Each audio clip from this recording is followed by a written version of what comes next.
Alright, let's hope that's good enough sound anyway. I don't know how this is gonna super sound.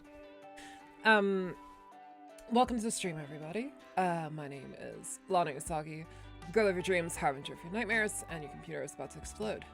Welcome to MonsterCon. What is going on? Well, that rhymed. Among Us. Hang on. Actually, my screen's a bit big. Hang on. There we go. Now I can see what y'all are saying. Hello, everybody. Hello, Bartek. Hello, Lapis. How you guys doing today? What the fuck was I looking at earlier that was like Among Us related? I can't remember. Oh yeah, it was fucking Varg Skeletor going over Timu and like looking at stuff from that. Anyway, hello everybody, and I assume this stream is gonna reach a bit more people than before, but oh, Carzy, hold on, hold that thought. Hi Lana, Doom the Dark Ages is launching today at 7 p.m. Oh, how much longer is that away? That has to be only like knowing time zones. That's only got to be a few months, not few months. What am I on about? A few hours away. I don't know why I went to months, but yeah. Good for you, yeah, Christian Bale. Yeah, I'm so excited for you. Enjoy the shot of that game. Call whatever tasks for today you have off, cause that shit is white. This shit, that's your today. This is today. This is the moment you've been waiting for. Like, God, I remember you telling me about that first. It was like less than a month before it launched, and now here we are. Once again, probably 8 hours from now or so. Yeah. Well, I'm glad I got to catch you just before it came out, so I could see your excitement. So hell yeah. Wait, did Kebab get sent? It shouldn't be. I turned off the automatic YouTube moderation. Unless that's YouTube itself, because YouTube does censor some words itself. It censors slurs for obvious reasons. But I don't know why Kebab would get... Why Kebab? Does though. What? But I turned off the automatic moderation because it kept, for some reason, calling people out for saying the word gay. But, yeah. Kebab is food. Yeah! Kebab isn't a slur. It's only a slur for for people who get for like multiple people in a row who get stabbed. It's like, wow, you guys look like a kebab right now. Oh, stupid joke. Anyway, welcome to MonsterCon, everybody. Apparently not just food. Yeah, unless you count people, we're not talking about. We're 6 minutes into stream. Let's not talk about cannibalism just yet. But speaking of cannibalism, monsters. Who wouldn't want to date a like a well-designed hot monster person? I ask rhetorically. Yeah, no. So MonsterCon here. This is the 4th game in a series of shit can be considered one. Yeah, I'm eating the food. Yes, it only eats kebabs made out of non-human meat. This is a game in the long-running series known as Monster Prom. This is the 4th game in the series. There's been Monster Prom, Monster Camp, Monster Road Trip, and then Monster Con. You can get the gist of what they're about. It's about finding a monster date, and this game is multiplayer, so it's kind of a competitive dating sim. If you and another player, your model is lagging. Wait, how is it bad? Yeah, I'm lagging a bit. It is what it is. Everything is... Wait, is everything lagging? Is the audio lagging? Let me... Wait, one sec. Mal is always that. Oh. Oh, that's unfortunate. Hang on. Maybe if when I get into the game, it'll stop. No, only the okay. At least that. Maybe the title screen was just taking it all out of me. Nope, still lagging a little bit. Whatever. That's what I get for playing on a laptop. I will firm this myself. Do not worry. But yeah. Let me continue explaining. So yeah, this is a competitive dating sim. As you can see, you can have multiple players. We're only gonna play in single player today. We're gonna do a multiplayer game down the line. I mean, the model was always lagging since the first stream. Listen, I'm doing my best with a non-gaming laptop. If you want to see a model not lag, I was gonna say go to any other streamer, but I was like, uh-oh, maybe not. It's in my head, never mind. But yeah, and you have a cast of monsters that you can date. And that's what we're gonna be doing. We're gonna be trying to court a monster. I don't know who we're gonna try and court. I have played this game like quite the fuck a lot, by the way. This is not my first time playing this. Because, listen, I'm a huge fan of this series. I played this on release day, so yeah.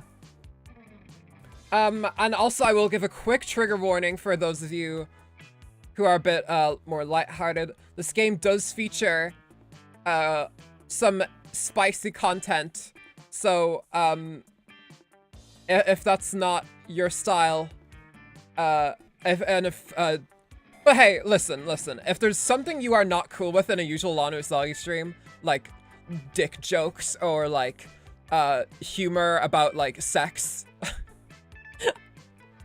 this is not the game for you.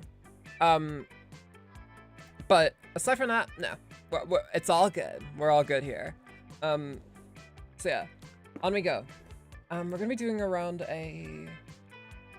Let's do a long game. That'll be fun. Oh, give me some surf rock. All right. Now you guys will be able to get a feel for what this game's actually about. All right. Also, I feel something unbelievable. I can play Dark Ages after they reveal it's full year ago. Yeah. Like, it is always like that for games that like they get announced like years in advance, and you're like, oh, I finally get to play it. It's finally in my hands. That's why physical games are the best, because it's like you get to actually hold them, and it's like, I watched this get revealed on a live stream, and now here I am playing the real thing. Same thing I had when Doom Eternal released, actually. And that was back in 2020. That was when everyone had to like go on an adventure outside their house to like get the game from the socially distanced GameStop. You know, aside from the death and the murder and the almost war and all the like horrible near democracy threatening things, 2020 was fun. I'm kidding, but yeah. Alright. Also, for people's reading convenience, I have turned on dyslexia font, just so we all can read. Spooky Con. For some, it was just a nerdy convention, but for us, it was 4 days to celebrate our many passions and obsessions fiercely, unapologetically. When the original release was November 2019. Yeah, that seems like a normal delay date. March of 2020. That's like when everything started shutting down. Yeah. And we weren't alone. Regardless of what you loved, or you could find people who made you feel seen and understood. Anywhere else, we might have been seen as weirdos and misfits, but here we could finally feel like, no matter who we are, we belonged. Damn right. All right, and now we get to choose our character. I'm gonna be playing as one of the girls, obviously. I'll go with Amira. Let's see. What would my name be?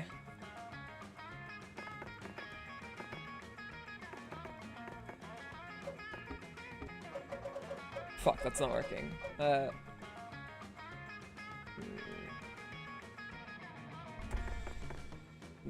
I need to get away from fucking Skibbity Toilet. I'm done with that meme. I don't find it funny anymore, I promise. Yeah, I'm not about the brain rot anymore. I've matured. Alright, good enough. I'm conquering the con. Damn right. But as dreamy as Spooky Con was, it also came with its own set of pressures, some of which we already knew so well. At the end of those 4 days, the after party loomed over our heads, posing that one evergreen question. Would we get a date for that night? As uncertainty plagued our hearts, I'm over to brain rot, calls themselves Bad Funny.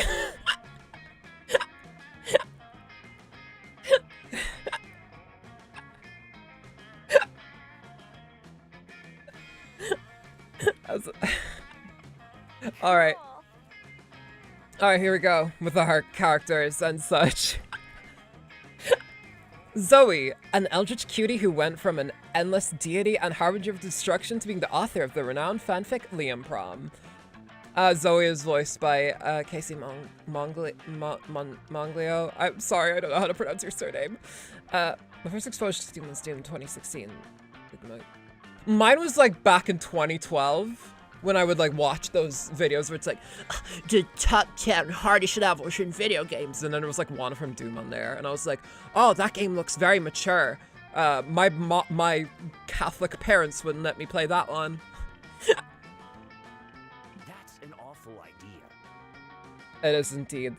Liam DeLioncourt, 400 and something. So we could get it. I mean, I had a feeling you'd like Zoe. I'm not gonna lie. Like when I was playing this recently, I was like, you know what? Zoe really is like Lapis's kind of character. A hipster vampire whose standoffish demeanor hid the fact that he was truly a lovable dork. Hooray! Doug Campbell. If anyone's familiar with any Eden's Garden members, I remember there was a period where Nefast, one of the artists, shout out Nefast, was obsessed with drawing him. And I'm like, you go for it, dude. Oh, Doug's the same age as me. I totally forgot about that. I know what they're talking about. It's perfect hatred from thy flesh consumed, and yeah, perfect. Yeah, it was something like that. I don't know. It's been literally like 13 years since I watched it. I was a wee young child.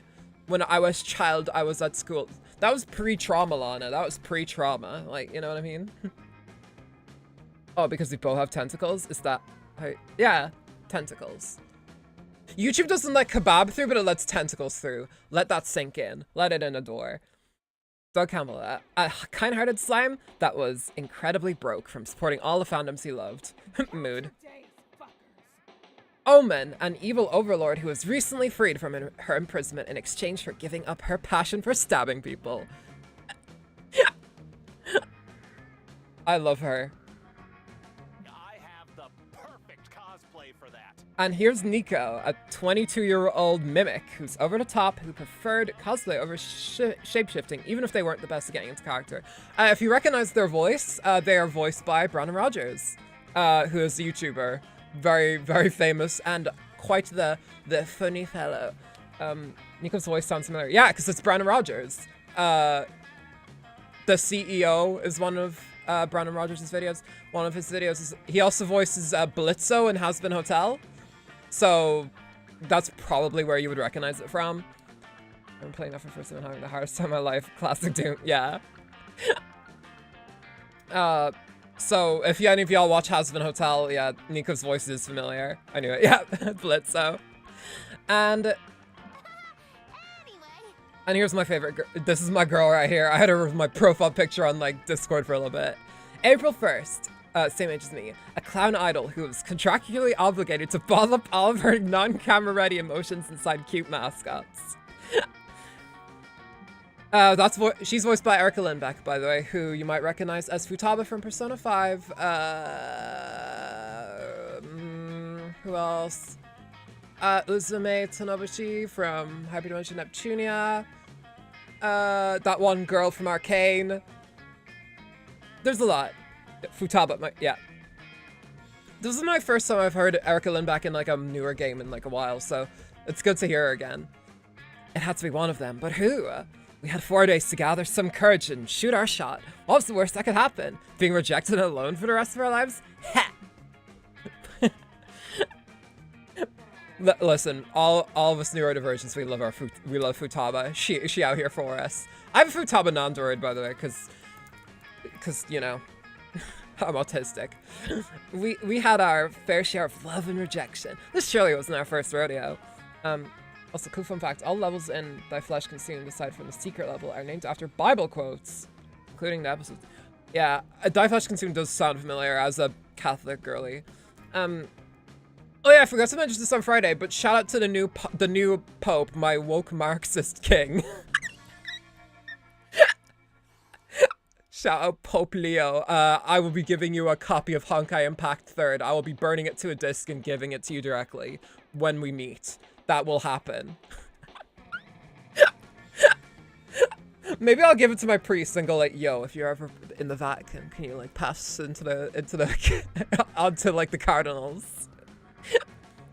So, does it sound very cool? Yeah, I love my biblical inspiration, so I'm an Evangelion fan. Anyway, and we had grown to know ourselves better. We realized we felt more confident. 3 things you like. I'm gonna be totally honest with this. Anime opening playlist, that's real because I have one of those. Heavy metal idols, very true. And only I watch Winx Club. Here we go. Maybe try to keep the chat on topic. Like keep the flow flowing. Yeah. Yeah, it's all good. I don't mind the Doom talk here and there. But yeah, it is real. But it's all good.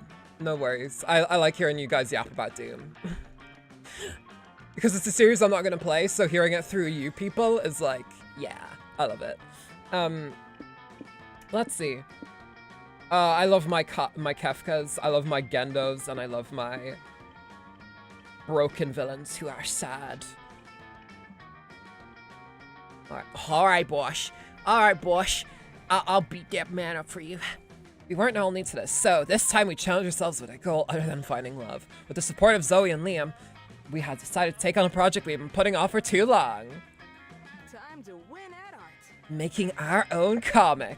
That's right, this is the first game in the series where you're able to make a comic alongside it. So that'll be fun. Hopefully we can read it. I remember playing this on the TV and I was not able to read the comic because the font was so small, but whatever. We had so many ideas, and yet we always found excuses to not work on them. Wow. That's just me. But the con was the perfect setting to find inspiration and go for it.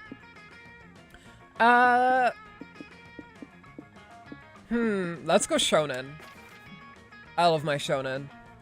I'm gonna go see the Dawn to Dawn, the Dawn to Dawn episodes in cinema. So that'll be fun. The fear of failure had stopped us for too long, but then we reminded ourselves of the one thing that kept us going, that we were young and unafraid, and we were ready to start. Alright, this game saves checkpoints automatically. Let's do this. Let's get ourselves some Monster Snatch. I'm on fire, baby. Alright. Let's go to Merch Hall. That's what I would do in a con first. I've never been to a con, but I imagine this is what I would do immediately upon going to one. At the stands, you find a fanzine vendor. You ask her what the zines are about. They're about you, she replies. Hopefully some octopus snatch. Honestly, that would taste good because I don't know if any of y'all have ever had like taco sushi before. That shit is awesome. I love it. That taco Mari, not the person, the octopus. I can imagine human does not taste good. You open one of her fanzines. It's full of badly cropped pictures of you. You feel you should be disturbed, but you also feel flattered. You buy a copy. Dang, so many specs you haven't even seen before. You're bowled over by your own +2 charm. Oh yeah, and you will see on the side that there's some stats. These stats will determine how likely you are to pick up your chosen date. So, yeah. This is, I guess, this is me also giving a tutorial on how you play this game, but fuck it. I put the link to download it in the description because I want people to support this game because I love it. I have to check Zoe's age. You all good? I will. No, Zoe's like millennia old. Trust me, you're fine. She's a Lovecraftian deity after all. You're still reeling from the horrors you saw in that homemade taxidermy booth. Okay. Great start. So you're a little slow on the uptake about how your other friends stopped dead. Gosh. Alright, I guess we gotta give them voices. Oh my gosh, is that a pure lush polyresin 1.14 figure of Lady Dimitrescu mint in the box? You are safe this time, yeah. Were any of those words supposed to mean something to me? They only made 50 of these beauties. I've never even seen one in person. I think I'm gonna pass out. Focus, Doug. You can't make the purchase of a lifetime if you don't keep your eyes on the prize. Huh, there's no way in chance I can afford that figurine. I need to take out like 2 loans on my moped. Yeah, it's okay. Oh my god, Magic Hat. Wait, he does! Oh my god, I didn't even notice that when and Yoshi eggs. There's some Yoshi eggs there too. It's enough to just stand here admiring it. Pretend for a few sweet minutes that it's mine. Oh. I've purchased the big-breasted object of your desire. Grovel for my mercy.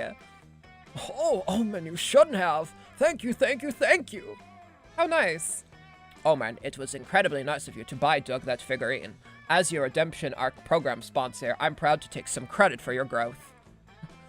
What are you two talking about? I bought this lecherous totem for me. I don't yet know how it works, but its mere aura caused your brains to become mush, and now that power belongs to me! Count your days, fuckers! I take no responsibility for this. He said it. Omen may be an idiot, but they're a hot rich idiot that you like. And they bought something that another hot broke idiot that you really like wants. If you play your cards right, you're sure that you can work something out that makes everyone happy. Alright, here we go.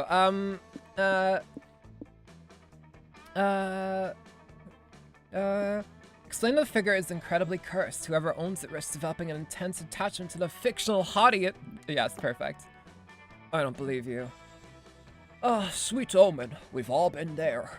Here, tell Lady Dimitrescu that you feel no attraction to her.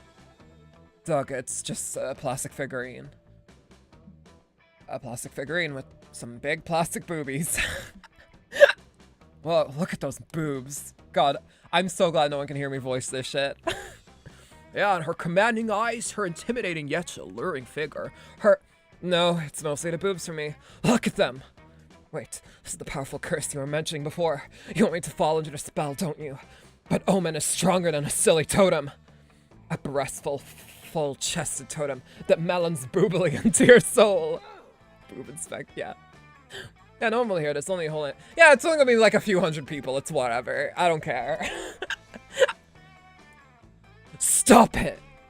Omen, there's more to Lady Dimitrescu if you only stop to appreciate... Doug, do you want Omen to appreciate the figure's other features? Or do you want her to give it to you? Oh, I want the second thing. Here. That was epic. Oh, you managed to make her give it to me. Thanks, Bon Bon Funi. Look at poor Doug with his booby totem. It's too late for him. Thanks for saving me from such a fate. Ugh, thanks for making those two say hell yeah. I did it. Yay, you managed to make the 3 people grateful for you with different reasons. You gain 2 smarts and lose 2 charm. Let's show him how it's done. Alright, let's go actually out to the con. Oh, we're doing cosplay. You're walking around the lobby when you suddenly hear, look, it's Ban Ban Funi. When you turn around, nobody's looking at you. They're looking at somebody else, somebody who's cosplaying you. That's a VTuber moment right there. That's gotta have happened to someone. Like, can you just imagine if you were like Gawagura or something, you were like at a convention and you're just in normal clothes so you don't stand out, and then like you just turn around and there's like 6 Gawaguras behind you and it's like, ooh, I don't know how I feel about this. When you turn around, nobody's looking at you. They're looking at somebody else, somebody who's cosplaying you. When did you get famous? Are you part of a beloved video game franchise? And more importantly, did that guy steal your clothes? There are too many questions in your head right now. Here, you'll need +2 boldness to go on with your life without asking them. Suddenly, you hear angry chants in the lobby. You, Nico, Liam, and Doug, I messed that order up, get close to investigate, and you find a small group of protesters waving picket signs. Hi, I'm Doug. My main task as a con volunteer is to turn your frowns upside down. What is making your con experience suboptimal? Luckily, I think someone cosplaying as you is one of the biggest Yeah, that would be cool. That would definitely be something to go like, oh my god. Like, I can only imagine how... I think I remember I was talking to Snow when she was talking about... I mean, it's not her, but someone was cosplaying Diana at one of the conventions. And she was like, oh my god, I love it. This is the best. And I'm like, that has to be the most awesome feeling. Like, I would go crazy if someone cosplayed me. Oh, yeah. Actually, tell you what, if I ever, like... I should cosplay one of your characters. I should, like... I have a lot of clothes. I couldn't make... I could whip something up to freak you out. We're protesting against the cancellation of Caveman Manor, our favorite TV show ever. What? The show about a cryogenically frozen caveman who wakes up in Victorian England? What voice should I give to Nico? I could give him the... What is it? I'll give them the fucking... What is that voice? The gremlin, the goblin, gremlin. What the fuck is that character called? I can't remember. You know the character from Lord of the Rings? That one. Goblin. Whatever that Gollum, that's it. They cancelled it. Rotten injustice. Please don't show up too often, Nico. Please. I know for a fact you've never watched that show. Dobby? No. Oh yeah, it's Gollum. Well, now that it's cancelled, I never will. And that fills me with righteous rage. You'd love it, Nico. The caveman falls in love with the Countess of Earlswisher and tries to woo her with his primitive charms. Exactly, and they canceled it right when they were about to... There were hints that the Countess might actually be a descendant of the caveman. Right. I need to know if their love is forbidden. Oh well. Yet another show devoured by the streaming era's fast food culture. That's it, Liam. You're just gonna shrug your shoulders and call it a day? Maybe. But I might also write a blog post about it this afternoon. Do people still write blog posts? I'm pretty sure people just tweet or whatever nowadays. Can we do something a little more hands-on? The con manager just told me that we have to stop the demonstration because protesters are not buyers. I'm sure Ban Frinny has an idea. Threaten the studio. That seems mean. That's a Makima move. We're not gonna do that. Fight fire with fire. If they cancel your favorite show, then the best strategy is clearly to cancel the Studio XX favorite. Yeah, that's what they should do. Y'all, people were mad about Infinity Train getting cancelled. Find out the people who canceled Infinity Train and then get their favorite show canceled. See how they like it. That's the right strategy. That'll be a good idea if we knew what TV execs like to watch. What TV shows do the people who make TV shows watch? I don't need to know. Liam can write. Oh, Koi! Welcome to the stream. We're playing a Gay Monster game. With all of our friends here. All our friend is here. Danny, don't you know that you are cool as fuck on the inside? But yeah, we're gonna be copying you, Koi, because we're at a convention right now. Liam can write them a letter saying we'll cancel their favorite show. Oh, now you want me to write, huh? What am I supposed to say? That we have show canceling powers? Liam, you're a genius! We'll tell them we have a show canceling spell. They'll believe it. Magic spells tend to be super convenient. Oh my god, yeah, we're at a con. We're all cosplaying and having fun. So I hate that Infinity Train. It looks cool. I had plans to watch it at some point, but then I got hooked on Licorice Recoil. So the Yuri did it to me. Gomena, sorry everybody. Oh, I got another one. Tell them we also have a spell that'll make their butts explode. People are super afraid of having their butts explode. Looks like all my friends are geniuses. Oh, stop it. Alright, yes, right? It's awesome. I love it. I still need to finish it, but I'm having lots of fun with it. I had a feeling that would be a show you'd enjoy. I'm sure your anonymous threats and make-believe powers will look like a charm. Looks like you already did. Check this out. Caveman Manor returns for second season. Whoa, that was quick. Head of production releases press letter saying, "We are happy to bring back this show, just as long as poor people make great furniture stays on TV and our butts are safe." Oh, so that's what rich people like to watch. A show about poor people making chairs. Oh my god, the Licorice Recoil. Yeah. Spawn on it. Yes. It's the best show ever. God, I would love to just... Someday we'll have a watch party of that. I did not know that Licorice Recoil fans were amongst us today. I'm glad. I mainly remember because Ronan recommended it to me in one of my Zatsus. So, yeah. You checked out the episode on your phone. It turns out it's not about broke furniture makers, but about poor people being used as furniture. Fuck. This is depressing. Well, you're not gonna save the poor, but you did save the show. You gain +2 smarts but lose -2 boldness. I'm on If- fire, baby. If that ain't the truth. Let's go back to our hotel room. Since you have some time off, you decide to hone your drawing skills by drawing some fan art. You draw Son Goku, but you give him boobs. What a creative reinterpretation. I like it's full of... yeah. Damn straight. I actually like have been watching the English dub of it because, you know, I'm a voice actor. I'm an English voice actor. That's kind of what I do. But I love it. I don't have to pin people on. That is how you do it, I think.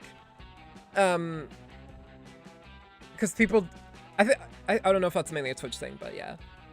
Can't say that. Really? Huh. I think there's a way to reply, I think. Maybe that's Twitch, I don't know. It was on one of Snow's streams I was modding, I was able to do that. Maybe it was one on Twitch.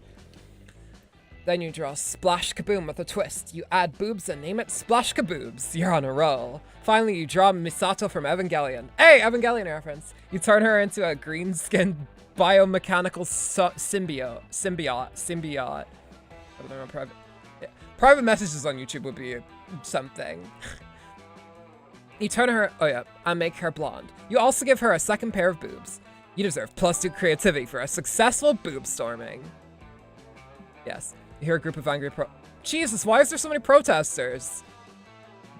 This is the what happened last time. Oh, but Zoe's here this time. Weebs, nerds, get back to your herd. Nerds, weebs, we don't want you here. Oh no, they're protesting us being nerds. Huh? What's going on here? We stand in front of the Monster Con. He's getting the Side voice. Zoe, yeah, Zoe's here. Which has attracted a considerable number of self-proclaimed nerds to our city. Several concerned citizens, this is like a Glaya, but like angrier sounding, have come out into the streets, protesting about the danger that these strange creatures pose to our society. Who are you calling a strange creature? I am merely a centuries-old vampire with occasional shape-shifting abilities. So many protesters, what is this, Britain? Yeah. Speaking of concept, I got my accommodations booked for anime. Is AX Anime Expo? Goddamn, well done. Have fun with that. Bring your Freyron cosplay to this one. Hotels in LA at that time are expensive as balls. Yep, hotels in LA would be expensive. I'm sorry if I offended you. I merely state the facts as I get them, and I got them from protesters first. Anime Expo. Hell yeah. Alright. Well, those facts are a load of crap. I may have several mouths and reality-destroying powers, but I'm not as dangerous. That's not true, a demonstrator interrupts. Nerds will end society as we know it. According to the blogs I read, they never have sex. Some of us do. Yeah, some. Thank you. I would send lots and lots of pictures. Awesome. Well, that's even worse, because you're gonna fill the world with nerd babies. Pretty soon, the entire population will look weird like you. Interesting. Tell me more about this nerd replacement theory. Is this like nerd racism? What is this? If you keep writing bullshit, I'm gonna replace you. See? She's trying you with violence. Never mind, Zoe. It's pointless to try and convince them. Oh, never mind, Zoe. There's a comma there. It's pointless to try and convince them. We can only fight against this pack of lies with even more persuasive lies. Oh, Ban Funi is an expert in making up facts. Go ahead, show them. Panel culture. That's right. I'm pretty sure that's true. Nerd racism. I think you mean typical bullying. Yeah. Yes, it's typical bullying, but like, I hyperbolized it. There, that's the word. Is that true? Of course, Dickens may have written 50 novels, but his efforts pale in comparison to the 14 million works available on fanfiction sites like Archives AO4. That's AO3, but like copyright safe. Exactly! Check out this user, Cerulean Blood AB. They've written 63 fanfics, and the longest one is 86 chapters long. But quality trumps quantity. I've never read Dickens, but I'm sure he's way better than that nerd. Let's read a summary of one of their fics. This human is on fire. A Dragon Heat Pokemon crossover. Pokemon. Kevin Bleacher was a promising quarterback. In college, I don't know why I thought there was a comma there. So many references, yeah. It's funny because you can see what they can reference and what they can't because of like copyright and whatever. Kevin Bleacher was a promising quarterback in college, but severe injury forced him to abandon his dreams and left him impotent in more than one sense. He injured his dick? See, fanfics can also tackle relatable issues.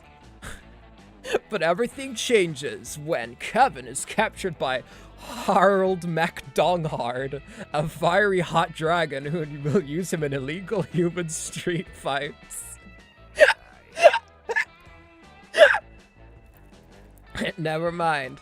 Little by little, with Harold's help, Kevin will recover the will to fight. And fuck. The guy fucks a dragon? Keep reading. I thought you were protesting. There's always time for that. I want to know how this ends first. You saved nerd culture thanks to a horny ass fanfic. You earned +2 creativity but lose -2 boldness. I love this game, dude. Let's go to Community Zone. There's an auction going on at the Community Zone. They're auctioning an original notebook from the Death Note. Starting at from Death Note. Okay. 100 monster dollars. You could kill so many people with this notebook. You yell, 200 monster dollars. Everybody in this con is broke as fuck, so you get the notebook. To make sure no one steals it, you decide to write your own name in it. Oh shit. You're gonna die. 40 seconds later, nothing happens. Death Note isn't real, dum-dum. You still had +2 fun by playing pretend Death Note. I have a Death Note replica and I wrote my own name in it 3 times so no one can kill me with a Death Note. Heh. A while later, you're leaving a British voice acting class with Nico, wondering if they're going to sound like this forever now. When their costume catches someone's attention. Okay, there's this random person here. Storm the Lightbringer, raise your blade and face me, you bastard. I'm also changing Nico's voice, by the way. We have a scene with them, and I'm not doing that voice for the entire thing. Justice will prevail. I guess they're dressed as Cloud Strife right now. That or the Yu-Gi-Oh person. Ha! You cannot defeat me, Marith the Darkslayer. Nobody escapes the white-hot gaze of the lights. Nico and the other cosplayers spar with their foam swords a bit, then shake hands and say goodbye. That was so cool. It's interactions like those that make cosplay worth doing. Damn straight, as a cosplayer, I agree. You're glad Nico got to have their fun, but then you two see the same cosplayer in the lobby an hour later. Storm, we meet again. Fate compels us to finish our battle. Victory! Then a battle we shall have. Prepare to be blinded by the lights. And later, again, in the bathroom. Storm, you cannot hide in here. On guard. Oh, okay. Just let me finish up here and we can talk outside. I never let my guard down around a light. Oh no. Yu-Gi-Oh! With Final Fantasy. I guess I've seen everything. Yeah, Jesus. I don't know what their chest is a reference to there. Like the little chest they have around their waist. Dragon Quest, I don't know. Mimics. Mimics be in chests, I guess. Raise your sword or die pissing. And holy shit, you see them again when you're back at the hotel. Are they following you or something? Storm! Not even slumber can save you from the dark's wrath. Yeah, I think I'll pass. That's cool and all, but I'm not cosplaying Storm anymore. Good seeing you though. You're a civilian disguise. Oh god, girl, chill. They're literally just chilling in the room. Yeesh, this is too much improv, even for me. Can you think of a way to get this person to back off, Ban Funi? Either I think I report this video to the bad etiquette cosplay etiquette commission, I'll get life at cosplay prison. If not, they'll be sentenced to cosplay death. Alright. Harsh but fair, Ban Funi. We gotta bring this guy to justice. It's one of those yeah, I feel like there's some of them where it's just like unsolicited roleplay. I had that on Amino a few times back when I was a kid on Amino, which, yeah, it's gonna happen on Amino. I was on Danganronpa Amino for like a bit when I was younger. I had a Muaruma role player who just wouldn't leave me the fuck alone. It got so bad to the point where I just stopped talking on there. So yeah, shout out to that Muaruma cosplayer. I mean, not cosplayer, role player. Yeah, a bit weird. Next thing you know, you and Nico are appearing as witnesses in cosplay etiquette court. Alright, we will now hear the case of Storm the Lightbringer versus Meroth the Darkslayer. Thank you, Your Honor. I like a good roleplay session just as much as any other cosplayer, but insisting on it when I'm already gone out of character isn't cool.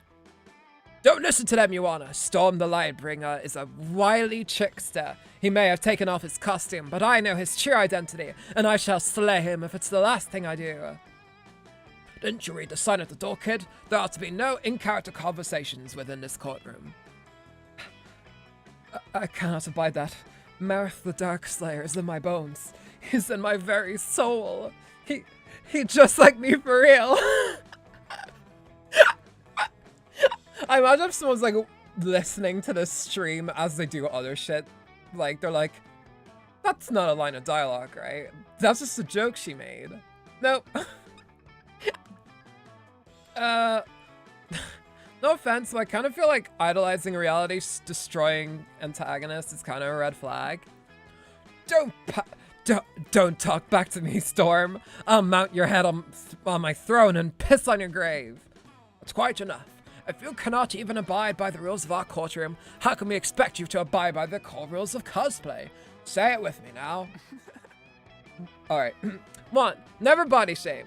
Damn straight. 2. Never budget shame. Damn straight. 3. Never threaten to kill another cosplayer or mount their head on your throne. Very true. Exactly. Bailiff, take the defendant to the electric chair. Jesus Christ. Oh, I guess my character's talking. Is that some kind of cosplay electric chair? No, it's real. Cosplay is a serious art form, Ban Funi. On that note, thank you for giving me the courage to take this to court. You're an ally to shamed cosplayers everywhere. Yay for allyship! You gain +2 charm for being supportive of Nico, but lose -2 smarts. Hooray. We helped them out in court jail. Alright. Now here's the time. Someone get me food. We are to choose who we are to court. Who shall we choose this run? I kind of want to choose April, because I put her in the thumbnail, and I feel like anybody who's like here for the Clussy is going to be very disappointed if I don't. So...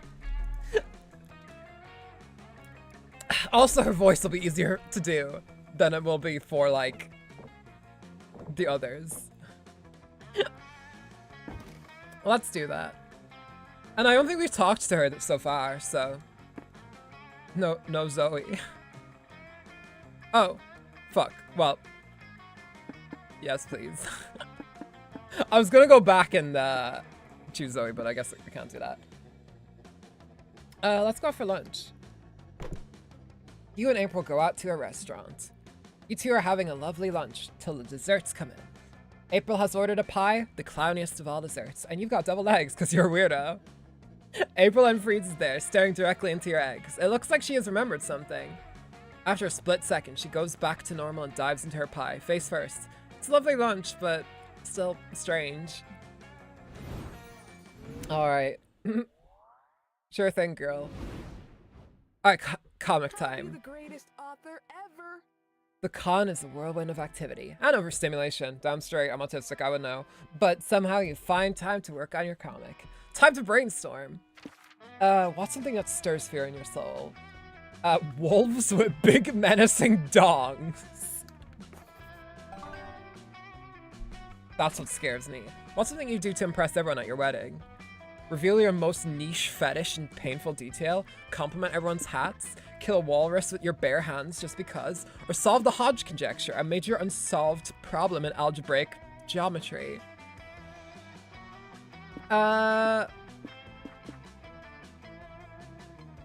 Let's compliment everyone's hats. That's what I would do. And off we go. Let's set this con on fire. Let's go to the main stage. We haven't gone there yet. You sit down on the main stage to learn about your favorite art form, anime. I mean, not too far off. Specifically, a ranking of the best anime butts. Some of the choices are intriguing. I mean, sure, mecha robots technically have big asses. By the end, you've learned more about the panelists' fetishes than anime. But that ass-centric knowledge still grants you +2 smarts. Alright, awesome. Later, you and April. Oh, we have our first scene with April. You and April take a stroll around the merch hall. Done it a dozen times already, but now it's just you two, so it's kind of almost romantic. Wow. Oh, Batman Funi, look at that Vocaloid statue. Let's take a picture with it. April pulls out her phone to snap a selfie, but she gets a call that makes her face turn whiter. She takes a deep breath before answering it. Hi, Mother. Why are you calling me? Oh, I guess it's her mother. Good afternoon, darling. What a privilege to finally hear your voice. Are you aware that you've missed my last 6 calls? Sorry, I haven't been checking my phone much while I'm at the con.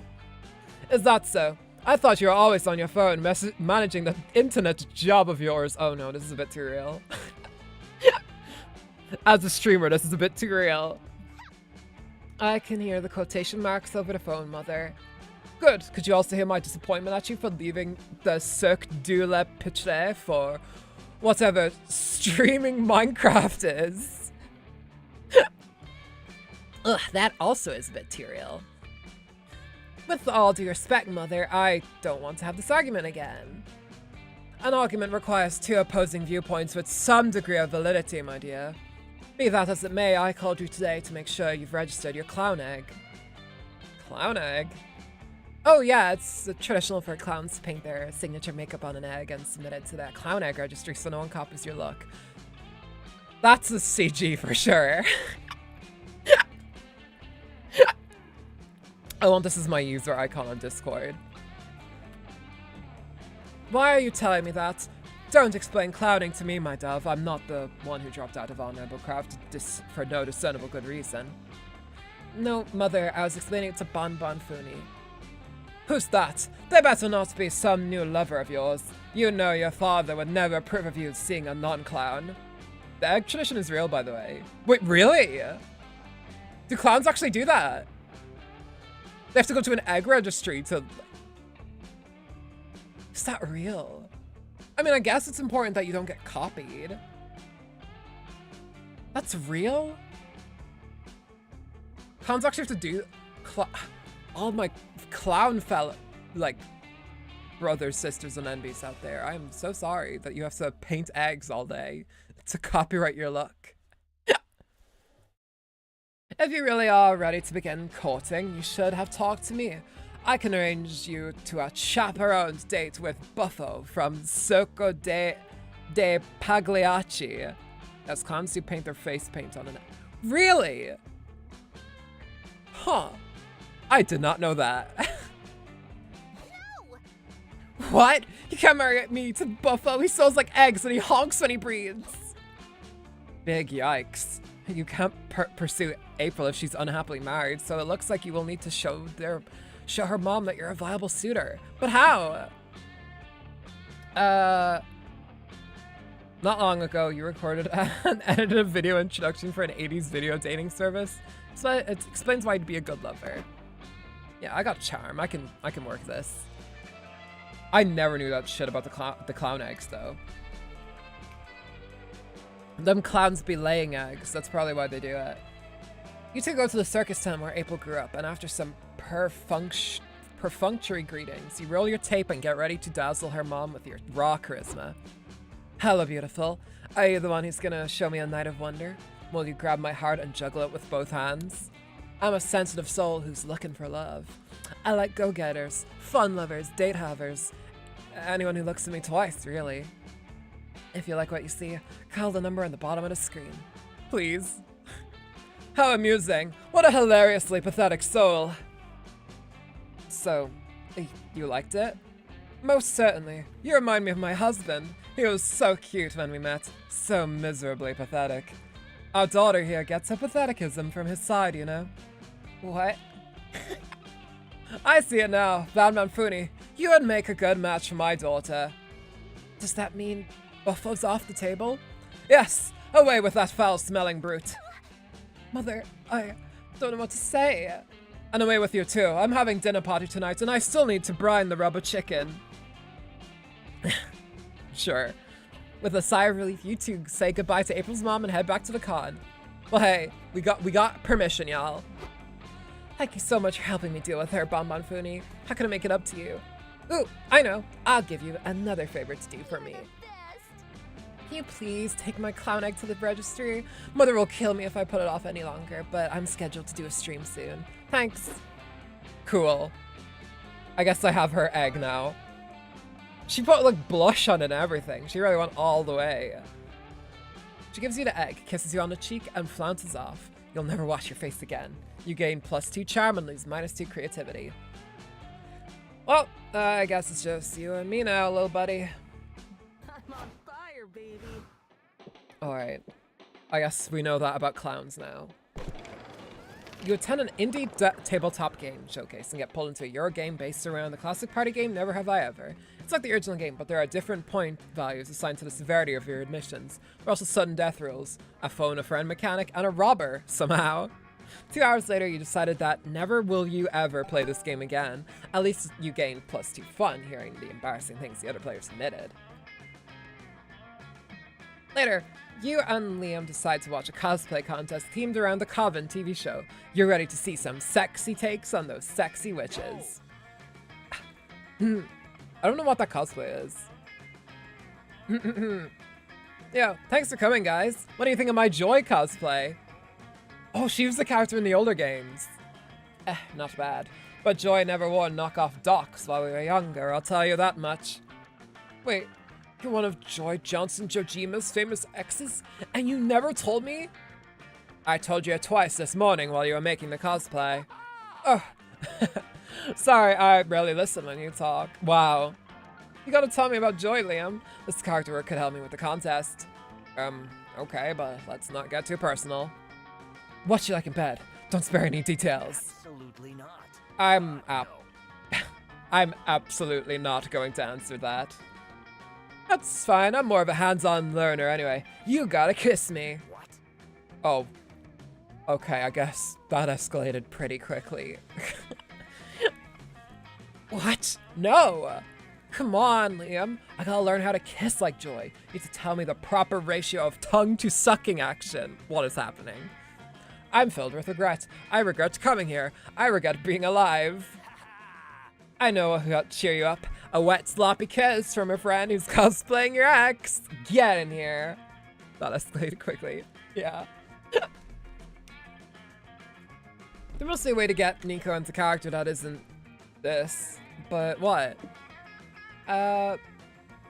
Nico shouldn't be kissing Liam. They should be dumping him. Let's do that. Good call. Oh yeah, that's perfect. It actually sounds far from perfect. You would say that. You're always so negative. You don't even kiss me anymore. I never kissed you at all, Nico. My name is Joy, asshole. How many times are you going to misname me in bed? Yes, there's audio of me saying that on the internet. Hey, that was one time. One time too many. You've broken my heart, you horrible mosquito. I'm leaving you while I still have my dignity. Because I won't kiss you. There are lots of reasons. You don't support my work, and you don't like my girls' nights. Hey, I supported Joy's work and her friends. I wouldn't have eventually joined her cause if I wasn't supportive. But, well, when girls' nights and work nights became every night, a man could feel left behind. Typical you, putting yourself before the fate of the world. Why do I keep dating my former arch-nemesis? I don't know. That's something you need to do some introspection about. This is getting a bit too real. What I need is to feel loved. But I do love. And scene. Nico takes a grandiose bow. Liam stands still, pale and shaking. I'm impressed. That was intense. I have to compliment you on your character work, Nico. My heart was broken all over again. I didn't know Liam dated Joy, but okay. It's like watching me ex. Oh, I'm sorry. Oh, thanks. I love breakup scenes. Let's do this again sometime.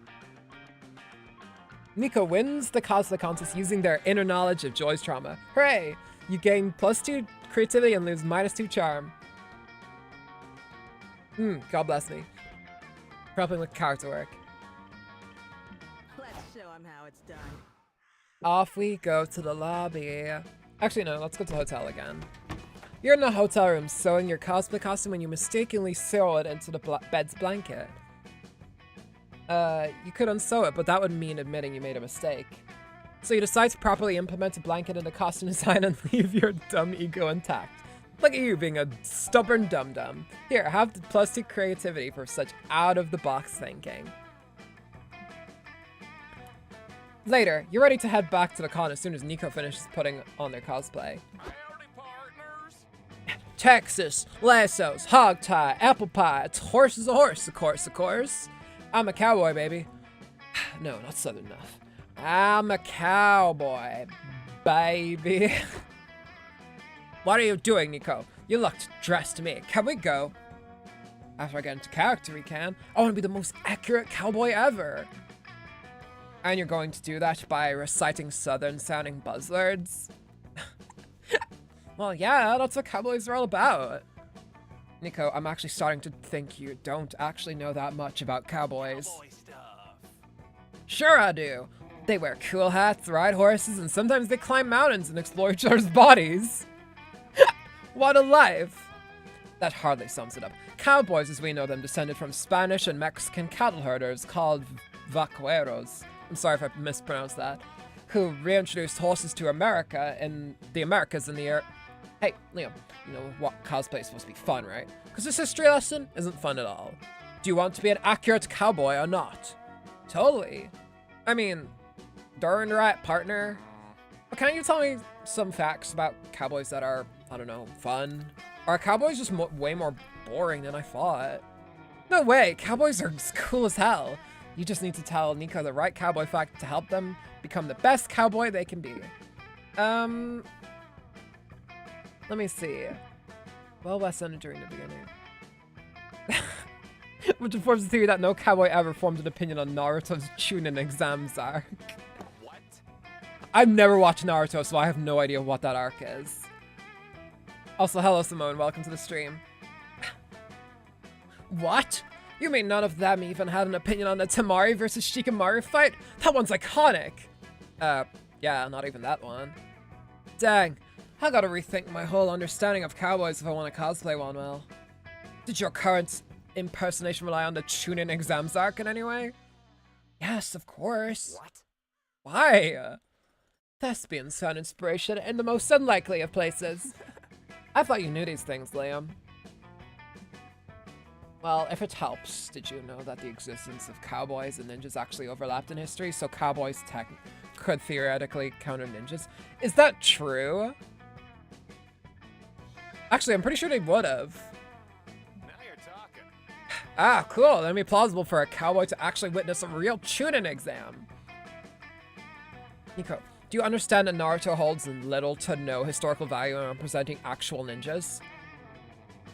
Then how do you explain all the mangas and sorry, Irish accent kicked in for a sec, and even 2 animes describing the story of Naruto in such detail? Liam looks at you, crying for help in his eyes. I have an idea, Nico. What if you cosplay as a ninja going stealth by disguising as a cowboy? Genius. Yo, that's genius. The way the cowboy, who's actually a ninja, but not only has an opinion on, but actually passed the Chunin exams. But ninjas, actually, never mind. It's a genius idea and you should totally do that. Look at Liam, cosplaying as a supportive person in order to be left alone. You gain +2 fun for resorting to anime, but lose 2 smarts. Cause I resorted to anime. Let's set this con on fire. Alright, merch hall. Find us all at the merch hall that... Do you guys see the reference? Do you guys see the Chainsaw Man reference? Look at that right there. Look at that right there. Chainsaw Man.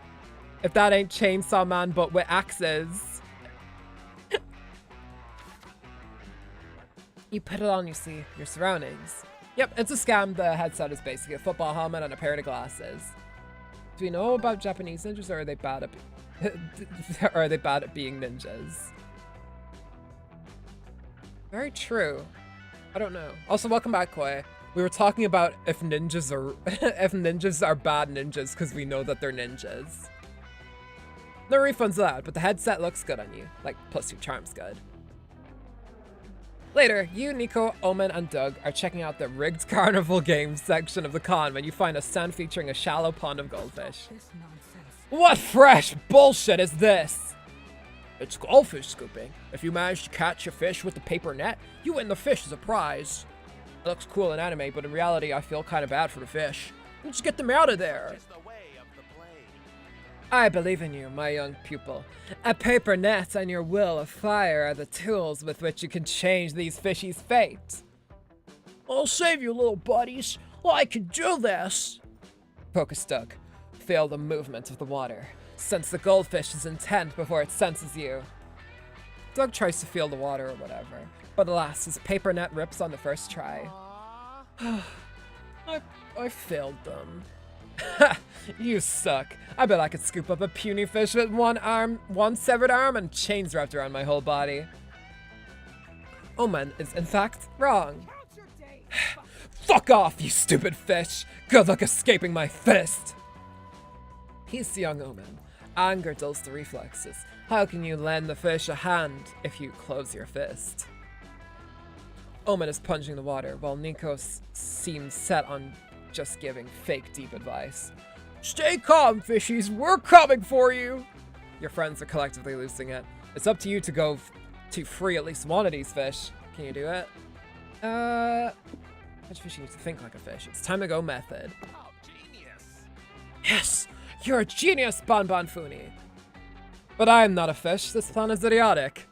You can become a fish via the magic of theater. Going method allows you to inhabit the mind of someone else, like a fish. Teach me, Nico. How do I become a fish? Method. That word speaking. First, close your eyes. What do you see? Oh, I guess we're actually on. I'm kind of multitasking right now in lecture lab, but I'm lurking in the background. No worries. Glad to have you here. And all lurkers are welcome. We would be nothing without our lurkers. Thank you. Nothing, you dolt. I just closed my fucking eyes. Wrong. You see. Let's see.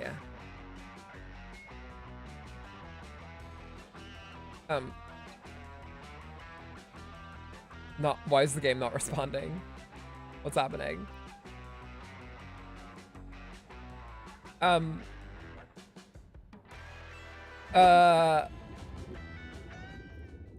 Oh. What's happening? We're fishes. We're fishes now. Your home is the sea, but the sea you see is not the sea. It's your imagination. Yes, I see it. What is happening? Tell me your fish backstory, Omen. Who are you? I am a fish. Dang, I was gonna pick that. Yes, you're a happy little fish. Except you aren't so happy. The sea is a harsh, unforgiving place, and you're going through a rocky divorce. I am? Yes, you're strongly considering drowning your sorrows in alcohol, but you can't drown because you're a fish.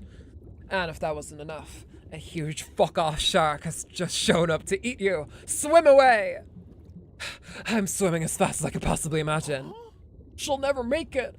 I swim between Omen and the shark and sacrifice myself. Doug! No! You can open your eyes now. Wow. Wow. Just wow. I will never forget your sacrifice, Doug.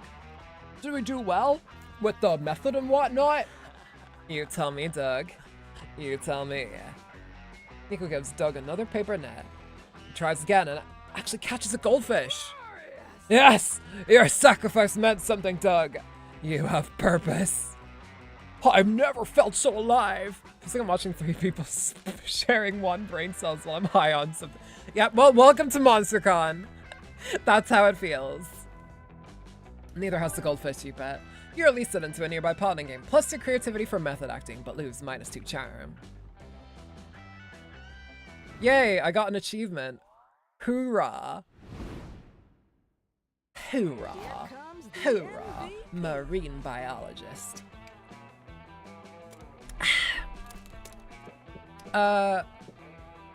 Lobby time. You're at the lobby when some random person mistakes you for a friend of a friend he has apparently met twice in his life. You're too shy to correct him, so you hang together for a couple hours. It's when he's insisting you add him to a New Year's Eve party group chat that you finally gather the bravery to explain that you are not who he believes you are. Better late than never, I guess. Here, have +2 boldness. He still adds you to the group chat. No, let me out. You still have to chat with Little April, which is what you've been calling the clown egg that April made the mistake of trusting you with. Oh, I guess we're back on our April plotline. And that's why Cars 3 is the best installment in the franchise. You agree, don't you, Little April? Hi there. Oh, she has a new outfit. Hey, Banbanfuni, who you talking to? Huh? Nobody. Definitely not a smaller, more delicate version of you. Okay, silly goose. I wanted to ask if you want to go get a bite to eat. My treat. Uh-oh. Corporate people have appeared. April 1st. Just the hardworking starlet we were hoping to see. What are you doing out here? You should be using your downtime between autographing sessions to practice your signature. Chop chop. I was actually gonna go eat with get lunch with Banbanfuni, if that's okay with you, Miss Managers. Who? Her? Please don't tell me you two are on a date. Dating is a violation of your contract. Yes, having a romantic partner would be terrible for your brand. It makes it harder for fans to develop parasocial relationships with you. What are you? A VTuber manager? Maybe that's a good thing? Wrong. But I do sympathize with you, April. It must be difficult knowing that your contract is forever binding and you're going to die alone. There. When does it stop hurting? Never, silly! But you know, Mala, there might be a way to make April happy. I'm just going to give her a Goliath's voice. And make us money. And if she dated another hot, trendy musician, her popularity might go up. What? That's not a bad idea. Perhaps we could set Little April up on a highly publicized date with Priscilla Bronte. Her last album was a hit. I can't date Priscilla. Priscilla is a name, I gotta say. I can't date Priscilla Bronte. I've never even met her. So, this isn't good. There's gotta be a way to put an end to April's manager's celebrity power couples scheme before it begins. The most marketable part of a celebrity couple is hegemonic. No. I will not sell her to Priscilla Bronte under any circumstance. That's not how we treat our clown girls. You gotta sell yourself in the only language corporate shills understand, a dynamic PowerPoint presentation full of charts and buzzwords. Ah yes, my PowerPoint Yuri. That's how we do things around here. That's how it is on this bitch of an earth. Alright, thank God you already made one of these in case this sort of situation ever arose. You whip out your laptop and start the presentation. Tell me if this has ever happened to you. You're a career woman, forced to manage a temperamental starlet who can't keep it in her skirt long enough to do her job. I'll kill you! Why would you say that, girl? This better be good, Banbanfuni, or you'll meet the gun I keep in this skirt. You may be tempted to pacify your starlet by pairing her up with the latest vapid pop star. But I urge you to consider our new celebrity dating service instead. Just some random fucker trademark. Just some random fucker trademark only demands half the maintenance costs, and it often accepts payment in just being happy to be here. Ooh, like an unpaid intern. I like the sound of that. It would certainly be cheaper than renting out Priscilla's romantic attention. Sure, we're in. But we still need to set some ground rules between you and April. Right. You don't think we'd just let you run off with a sweet, adorable financial asset, Jesus Christ, without any oversight, did you? 1. You are never to monopolize April's time. She cannot be late to any of her concert streams, rehearsals, public appearances, or legally required bathroom breaks. This game feels like what is like on drugs. It's because it kind of is. 2. If you and April break up, she'll be entitled to an alimony-esque share of your estate, or until she writes a breakup song about you that hits double platinum. That won't happen, do not worry. I will say, I got an ending in this game a few days back that actually involved you doing drugs with Zhang Shi, a Chinese hopping vampire girl, where you both do meth together and then have sex. It was awesome. 3. You and April are never to do anything that could result in procreation during your sexual encounters. I loathe pregnancy scandals, and I'm not taking any chances. I'm not gonna voice that, thank you very much. I don't need the audio out there of me saying that.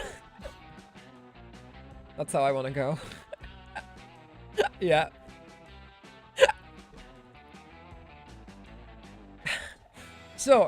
Sure, it's fuck a vampire and take coke. Damn straight. That's this game in a nutshell. Sure, it's like they say, life's too short not to do a little butt stuff. After you agree to the rules and sign some contracts, April's managers finally leave you all alone. Nice recovering for us back there. I guess I owe you a real nice lunch now, huh? The date's back on, you gain +2 for your creativity, but lose. Oh damn, we lost charm. I'm on fire, baby. I need more charm. Crazy line to read without context. Yeah. Thanks, Mighty Automo. I guess I can't say parasites. Anyway, I find it fitting that both the Clown Girls managers are both that. Yeah, they actually are. They're like a mosquito and like a leech. I actually didn't notice that until now, and I've seen that. Yeah. Near the merch hall, you find a gacha shop. Put in a coin and you get a real buff duck. Random, but cool. Put another coin. You open a gacha in, and there's a letter. Please, help us! We buff ducks are imprisoned in the halls of the gacha masters centuries ago. It all began when. And you're already bored. You get another gacha ball, and it's another buff duck. Cool. Take +2 charm. I can say coke and fuck a vampire, but not parasites? Apparently not. So parasites and kebab are not allowed. What happens if you wanted to say the game Parasite Eve? Because I know that's a game. And what happens if you want to say I love eating kebabs and playing Parasite Eve? Because there's someone out there who does. Someone out there loves to play Parasite Eve and snack on a delicious chicken kebab. I'm sure. Sometime later, you, Doug, and Nico are checking out the indie game section of the showcase hall. And I can play the demo on your website? That's awesome! Thanks so much! I'll say this, dear viewer. In a world rife with greed and misery, it warmed this old detective's heart to see— oh, they're cosplaying Inspector Gadget. It warmed this old detective's heart to see these indie games getting off the ground. Oh, I know! Just check out these I swear to God, I read titties there. It's titles. Look at all these awesome titles. Blind Drive, Spookware, Disc Room, Once Upon a Jester. Mona Lisa. Is that Twink Hellboy? Wait, Hellboy, that's what they are. I thought they were Inspector Gadget. Oh, I'm not sure. Seriously, these are all incredible indie games. Go check them out. Wait, really? Hang on, let me quickly. Indie game recommendations here. Blind Drive, Spookware, Disc Room, Once Upon a Jester, and Mona Lisa. Probably not, but they look pretty similar. Oh, alright. I thought they were Inspector Gadget. I don't know why. It's just a shame like that games like these usually don't get the recognition they deserve. Doug, you've got the answer already. We'll spread the word. We'll hit the pavement. Use the grapevine. Get the scuttlebutt around. Okay, let's scuttle that butt. But we gotta spend our resources wisely. Let's pick one game to spread maximum word about. Like, that one. Oh, it's the managers again. This game is an actual game. Checking out there. Yeah, I believe they're all actual games because I'm pretty sure they're just shouting them out. Hello, are you interested in trying Endless Runner number 79 working title? It's oodles of free-to-play fun. This is perfect. These devs are so desperate for players, they're giving their game away for free. Excuse me, our company's not desperate. Our demo is #1 on the mindless clicker section of the App Store. We make our money through copious, invasive microtransactions. You know you want them. That's so sad. Don't worry, we'll get the word about you guys, and you'll be able to upgrade to microtransactions soon. For some reason, it looks like this game your friends are most interested in promoting, so that's that. How will you get Endless Runner number 79 more recognition? Telling everyone sounds like a lot of work. Just tell our friend about the game 100 times. Tell everyone it's actually spyware. Spies are cool. Everyone loves spies. Let's go with the other one. Probably. Finally, I get to be a regular girl, eating a regular burrito without anyone bugging me. Hang on, your love interest is approaching you, April. And also, my 2 idiot friends here. April! April! You have to play this game! I knew I'd fucking jinx myself. April! Try this game! We're trying to get the word out. Are you screaming at me in the food court? Yes! Is it working? Play the game. Do it now. Please, please, please, please, please, please, please, please, please, please, please, please, please, please, please. I gotta go to the bathroom. She's not getting away that easily. You 3 follow her into the women's restroom. It's me, Nico. Knock, knock, April. It's Nico. I know you're in the stall. Hello, ma'am. Please stop screaming. We're not perverts. We're just trying to get my friend to play this game. Actually, maybe you'd like to try it too. No, Doug, no, you don't do that. April, will you at least watch some gameplay footage? I'll just hold my phone under the door. No, thank you. I'll try the mother honking game if it's that. I'll try the mother honking game if it's that important to you. April downloads Endless Runner number 79. She's greeted with a cheap AI art, 4 unskippable ads, and a request for her credit card information and birth certificate. Well, if that ain't corporate slop, I don't know what is. I've got a thing, so...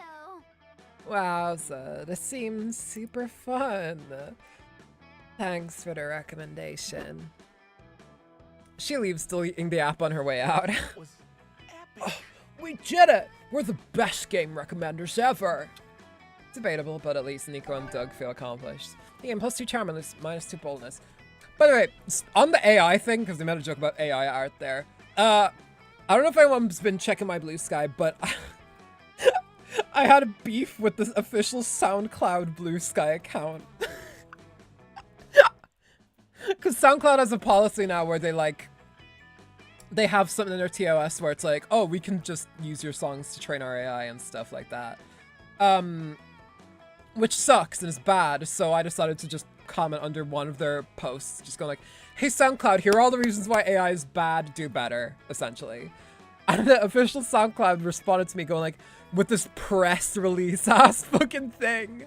Going like, blah, blah, blah, here's a bunch of reasons that we're not actually scraping AI, because we give people the choice to put a no AI tag on their stuff. And it's like, and then I said, okay, well, is that going to be the default? Because that would mean you're actually committing to not letting people be automatically training the AI. And I haven't gotten a response to that, but hey. Listen, if one comment I made gets one person to at least look at SoundCloud differently, whatever. SoundCloud, cop the fuck on, girl. Like, what are you doing? I know you guys are smart business-wise. Don't fuck this up. Anyway. Let's set this con on fire. Alright, hotel and outdoors. At the hotel, you carefully put on your cosplay. You're ready to go, except... Uh-oh. You feel a rumble in your belly. There's no time to take off the costume, so you'll have to poop in cosplay. It's a strange experience. You rarely see a fictional character pooping. Your toilet-based cosplay gives you a better understanding of the character. Here's plus to creativity for broadening your knowledge in an unexpected way. By the way, that's real. I had that experience several times when I was like cosplaying, like for the first few times, where it's just like you need to take a shit or whatever, and you're just wearing cosplay. So it's like, I'm not gonna change out the cosplay for it, but then you realize as you're in the bathroom, you're like, wait, this is how this character shits. Whoa. And like suddenly just your mind melds with that character and suddenly you feel all of it. So my advice to anybody out there who wants to be a cosplayer who understands their craft very well, take a shit while wearing the cosplay. Not in the cosplay, but you know, use the bathroom while you're in cosplay. Trust me. You will be lol, I've had that. Yeah, right? So this is how it must be when Freyren takes a deuce. I had that with like, who was it? Oh, Mizuki, because I did Mizuki cosplay from Genshin. I did cosplay of her. Taking a shit as Freyren was wild. Sonya never might have some wild shits if she shits like me. Wait, isn't that like implied in Danganronpa?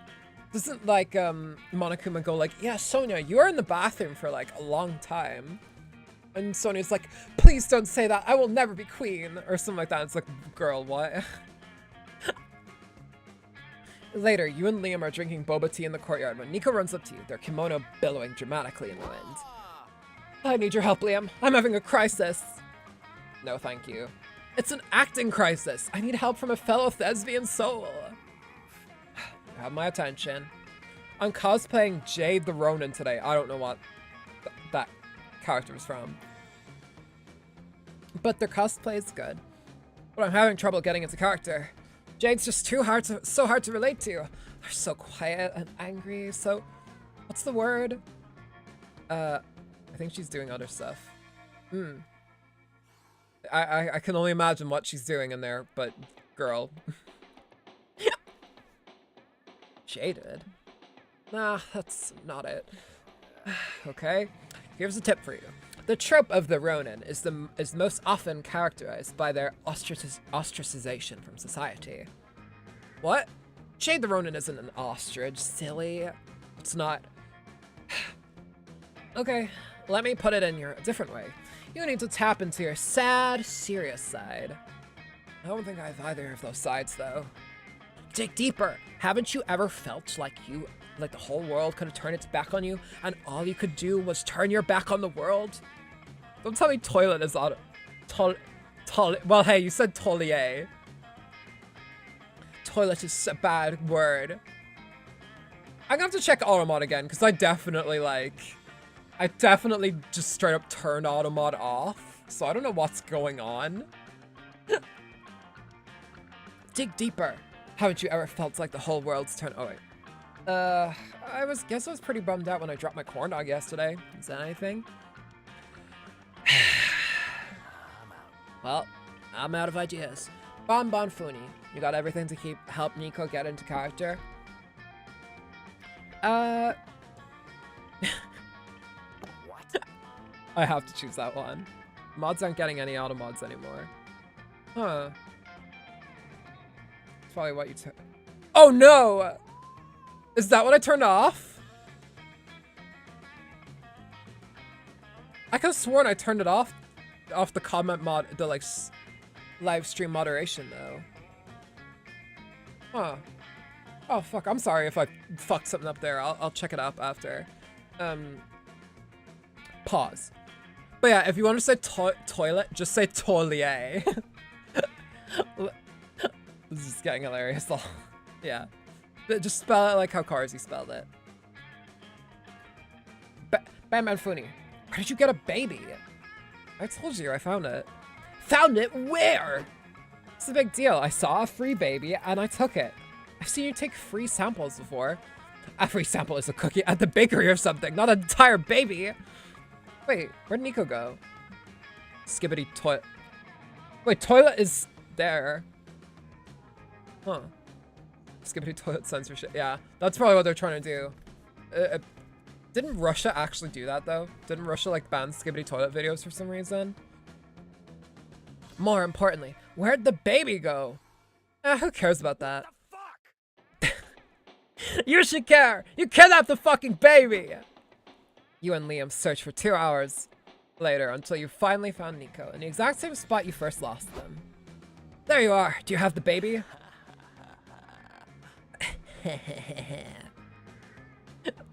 Not anymore.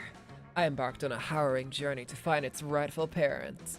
I climbed mountains, crossed deserts, sailed oceans. I even had to fight off a few enemy samurai along the way. I taught the babe a thing or two about swordplay as I went. I'm sure they'll make a fine Ronin when they grow up.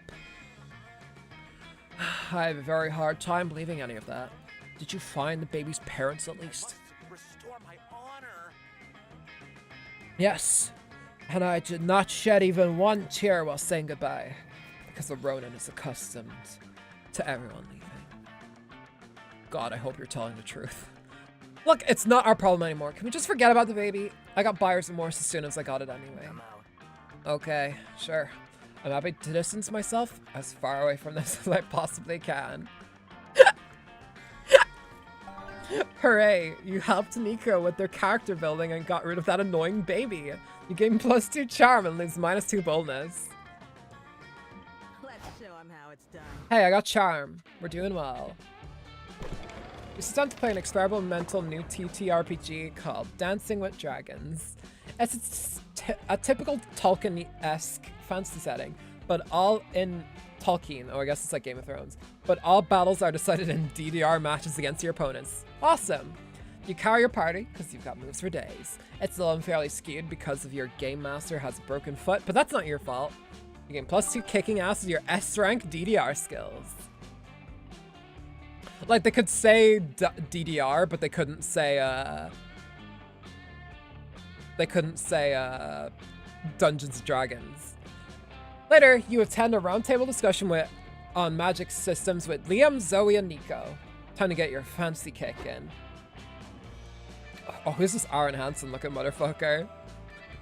Thank you all for coming. Let's start with some broad topics. Do you all prefer soft magic systems or hard magic systems? Hard magic systems are obviously superior. Rules are vital to telling a compelling story. DDR is Dance Revolution. Oh yeah. But Dungeons & Dragons they couldn't say. Did I say Dungeons & Dragons when I meant to say Dance Revolution? I hear you. I see you. I feel you. And I disagree. Chaotic soft magic systems where anything goes are more fun. Hocus pocus. Yeah, I love a wizard did it stories. Us wacky wizards always doing everything. Very I gotta say, as someone who plays wizard quite the fuck a lot in Dungeons & Dragons, yes. I guess I just prefer stories which follow a modicum of logic and structure instead of letting the magic system get straight up ridiculous. Says the vampire who can shapeshift into a hot dog stand for some reason. Which is an established rule. Have you ever seen me turn into a corn dog stand? No, because that would be stupid. I guess. So, do you all prefer systems in which magic is finite or infinite? Zoe likey. What is this line? You mean like how penises only nut once before needing to recharge, but vaginas just keep going and going until my hand gets tired? I like them both. Good for you, Zoe. Thank you for saying that. Yo, nut-based magic system. You're a genius, Zoe. Well, the idea is to create a new magic system as a group, but not that one. You there, you've been quiet. Why don't you present a system? Surely you can come up with something that more stimulating than what we already heard. So I am still in. Yeah. Hey, my system was plenty stimulating. Oh man, you're about to disappoint the hell out of us, moderator, but nevertheless, prefers the magic system. Sexually transmitting magic. What? No! Why are all of your magic systems so horny? It's breathtaking. Ignore him, Funi. I love it. Magic systems should be determined based on the kind of story you want to write. And a story about sexually transmitted magic definitely sounds like something I'd want to binge read. Not bad. And for once, nobody can complain about the sex scenes aren't a necessary deviation from the main plot. Let's help Funi flesh this out. What magics can people pass around when they want to do the nasty? How about Conjuria?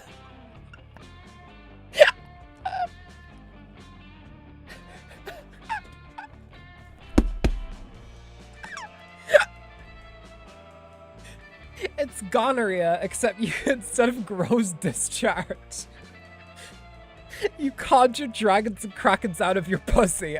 This stream is dead. YouTube is gonna be like, community guidelines. Listen, YouTube, I'm just playing a game over here. I'm just reading what the game says. You can't come after me for this shit. Very clever, Zoe.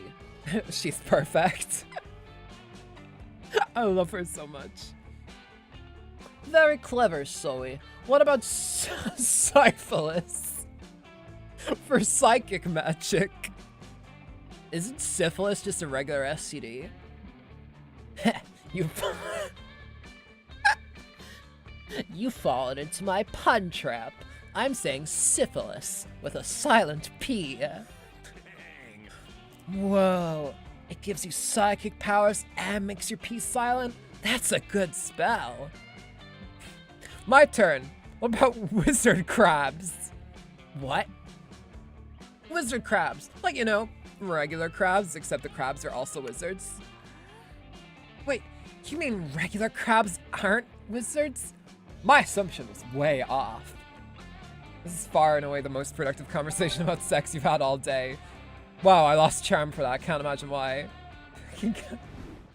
Yeah, that was awesome. Alright.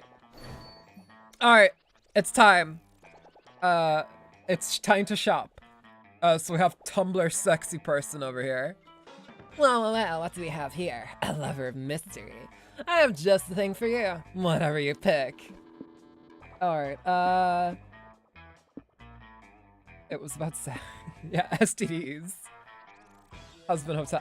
That is a very Husband Hotel looking character, I gotta say. This is Yi Feng, in case anyone's wondering. Let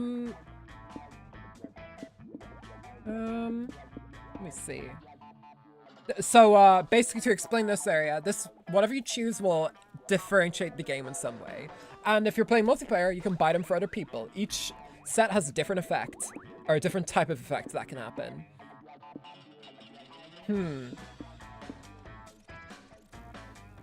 These figurines are all about sound and video for some reason. Let's go with this. This sounds fun. The High Priestess. The item makes you hear an audience that acts quite erratically. Okay. Sure thing. That probably won't get annoying. Excellent purchase, if I may say so. Now be a doll and keep the line moving. Alright. Comic time. Time to win at art. Another day, another morning to devote to the comic you've been working on. Time to brainstorm. Why did you choose your current career? To get laid. Well, we need charm, of course, so... Oh, that's not giving us charm. Fuck. I need illegal drawings of people kissing. There we go. I hope I never go to prison for illegal drawings of people kissing. This is a free country, damn it. Let's go. Alright, day 3 of the con. We're getting towards the end of the con now. Oh, it's just that cheat code in the Doom Eternal where you have an audience cheering you on while you play. Oh god. Wait, really? It's gonna be that? It's gonna be a Doom code? Wait, we'll see. You suddenly realize your phone is dead. Good thing you're on the merch hall. You found a stand where someone's selling chargers. You want to buy one, but you feel bad about buying something, so not nerdy. Vendor sighs and draws in a woo sign up face in the charger. Sold! You gain +2 charm for your kawaii phone charger. You, April, Doug, and Nico are checking boots at the... Oh, you're right. It is a crowd that yells enthusiastically. You, April, Doug, and Nico are checking out the video game showcase booths. There are so many exciting demos to try. Ooh, the demo for Fighter of the Streets 5 is out already. I gotta try it. Fighter of the Streets. Oh lord, who is this? Well, he got a Gibby entrance, so... Oh lord. Actually, I was here first. You'll have to wait your turn. Don't worry, my viewers are putting F's in the chat for you all. Oh no, is he a streamer? No, he's one of us. Well, that's okay. Do you know when you'll be done? Sometime between the next 5 minutes and whenever I feel like it. Cool? Cool. Oh lord, that's gonna get something. He seems nice. 20 minutes later. Senpai, I was wondering, when will you notice me and the rest of my friends? Still waiting for our turn to play. What's that? I can't hear you all over the sound of all these combos I'm hitting. Get wrecked, bitch! Psst. Bam Bam Funi, this is dragging on a little long, don't you think? And I can't confirm or deny that this guy's head is about to take a bullet to the back.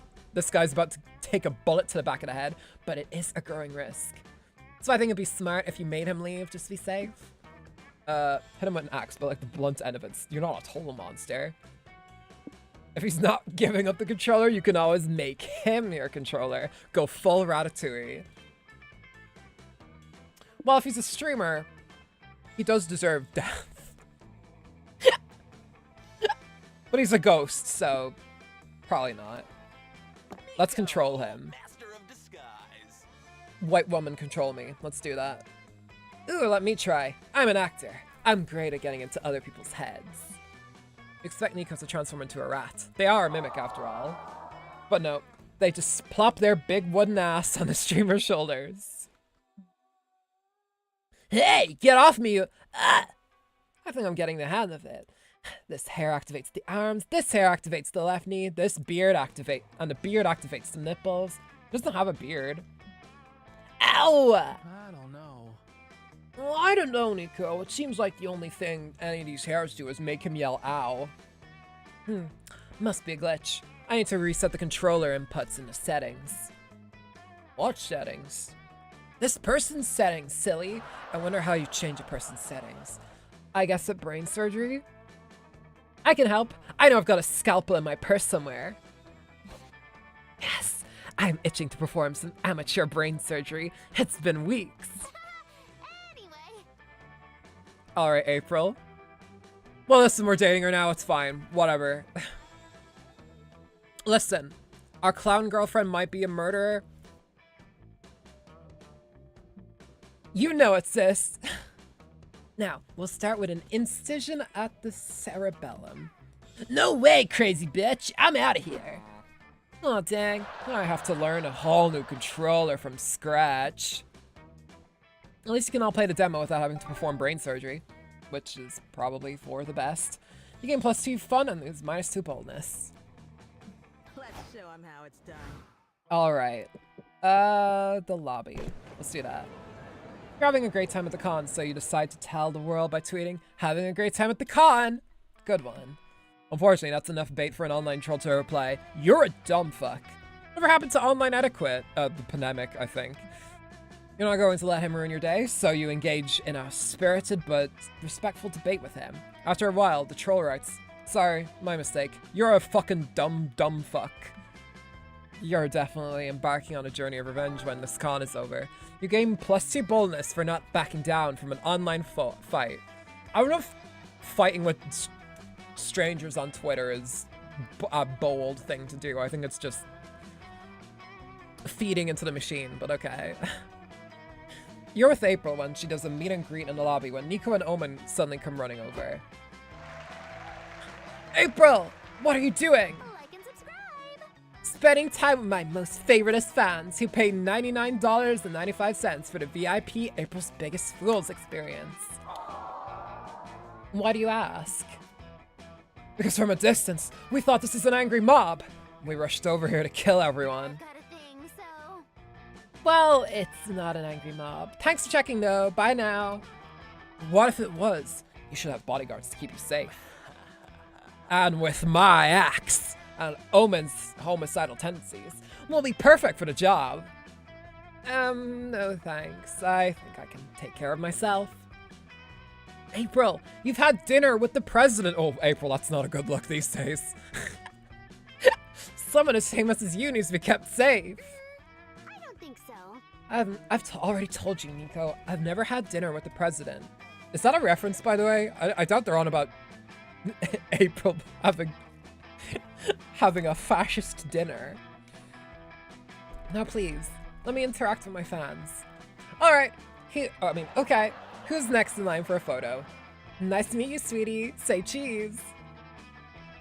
Cheese. Wait, April, what if this fan came here to murder you? I think there's a 20% to 60% chance of that. You're making those numbers up. Oh, sweet April. All numbers are made up. You know what's very real? People who want to murder people who have dinner with the president. Omen, grab your weapon. Nico and Omen won't be easily dissuaded. Show them this fan is harmless before they shatter April's reputation. Or someone's skull. Do your best fly impression on Buzz in the fan's ear all day. She'll either punch you eventually or otherwise she proves she wouldn't hurt a fly. Suggest that April fight the fan in a one-on-one combat. Alright, well, this is an easy choice to make. What? In 5 minutes, you, Nico, and Omen have arranged the crowd in a wide circle to watch April and her fan fight. Alright, I guess we're doing this. I guess she's actually fighting. She's fully kitted out. I just want to reassure you all that I do not want to beat any of you up. This is all just for safety or something. Honk honk. Actually, April, fans been asking us when it's their turn to get beaten up. They're willing to pay for the experience. Perhaps we should be taking wagers.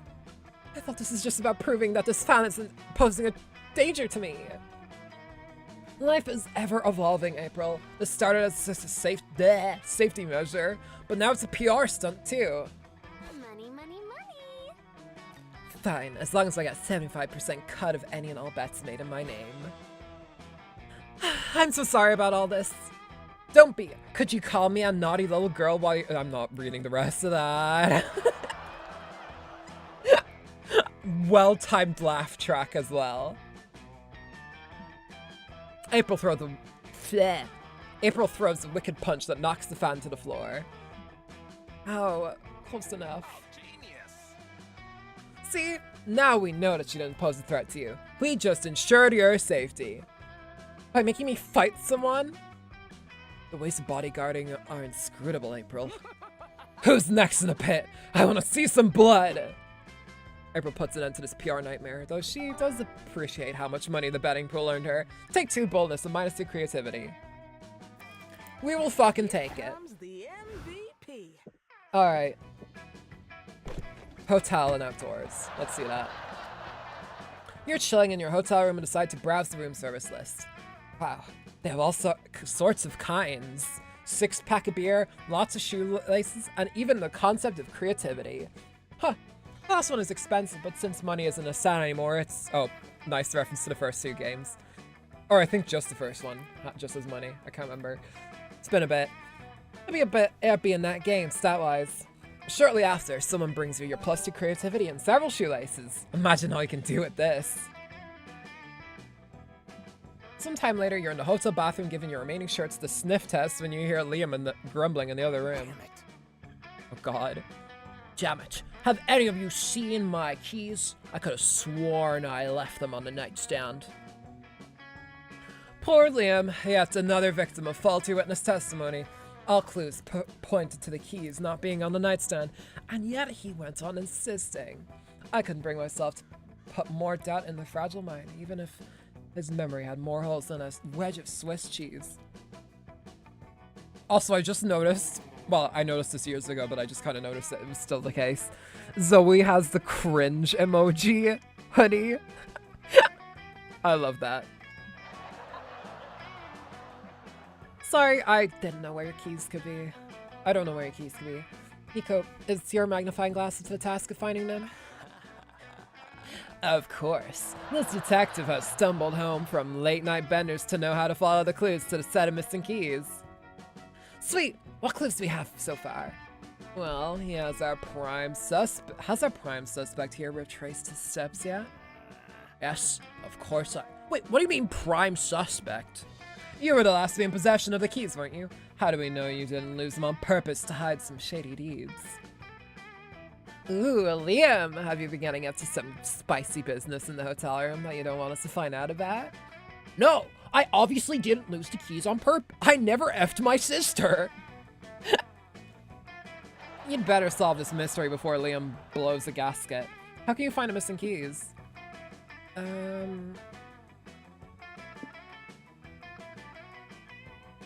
Yeah, this one. You check your spellbook app for an applicable spell and find one called Dumpus Expositionus. Perfect. You cast a spell and the room is awash with a flashback of Nico from earlier today. Do I have everything? Trench coat, fedora, crippling substance abuse problem, lack of faith in the world. Yep, I'm ready. Let's noir it up. Wait, I can say that line better. More jaded. Let's noir it up, I guess. There we go. Oh crap, I'm missing the most important noir accessory. A mystery. Can't believe I almost forgot. What could I do? Case of my career. Oh, I know. I'll throw Liam's keys away. It's the perfect crime. Psst. Oh, I thought it said psst. It actually says past.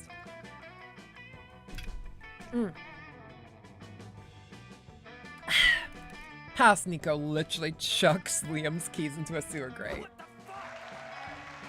Nico, what the fuck? Hey, you gotta admit, they really committed to the part. You caught me. I was getting a little antsy and wanted to drum up a crime to solve. Can you blame me? I can absolutely blame you! Go get my fucking keys! Nico fishes the keys out of the sewer, and you all can finally head to the con. Another case closed. You gain +2 smarts and -2 fun. That's evil. Yeah. Let's show him how it's done. It's one of those stories where it's like the detective did it. It's a tale as old as time. They probably just threw it on there so I could summon Pennywise. Well-timed laugh track again. Why don't I have just this on all my streams? Just a random laugh track kicking in so I don't have to press it. Walking around the community zone, you see several congoers playing a match. Wait, is that soccer? What the hell is there soccer at MonsterCon? A congoer sees you fuming and tells you, oh, it's not soccer, it's actually LARP fussball. What a relief. You have +2 fun watching the game, safe knowing that you don't have to watch a real sport. Hooray. Now, Banfuni, I'm gonna let you in on a little secret, okay? Tell me. You know, our squishy, adorable friend Doug? Well, he has one tiny flaw. I have a confession to make. I can't make small talk to save my life. Now you know, there's a big weight off my chest. You've come to the right person, buddy. I can teach you. With my expertise, you'll master the talk that is small. And good news, there's a video game dev networking event happening right now. It's a veritable small talk training ground. Let's go. What? I'm not a game dev. Doesn't matter. Your profession is just a fancy version of what we call an icebreaker in small talk studies. Nice. Oh, okay. I have so much to learn. You want me at the conference room to where the game dev meetup is happening? Actually, I was almost at a game dev meetup myself before. I didn't end up going to it because, like, that was held on the same day I landed in Japan. And I was just fucking wiped. I couldn't do anything else. I literally just went to my girlfriend's house and just fucking crashed on the bed and woke up, like, 6 hours later and she had, like, dinner ready for us. And I was like, oh, awesome.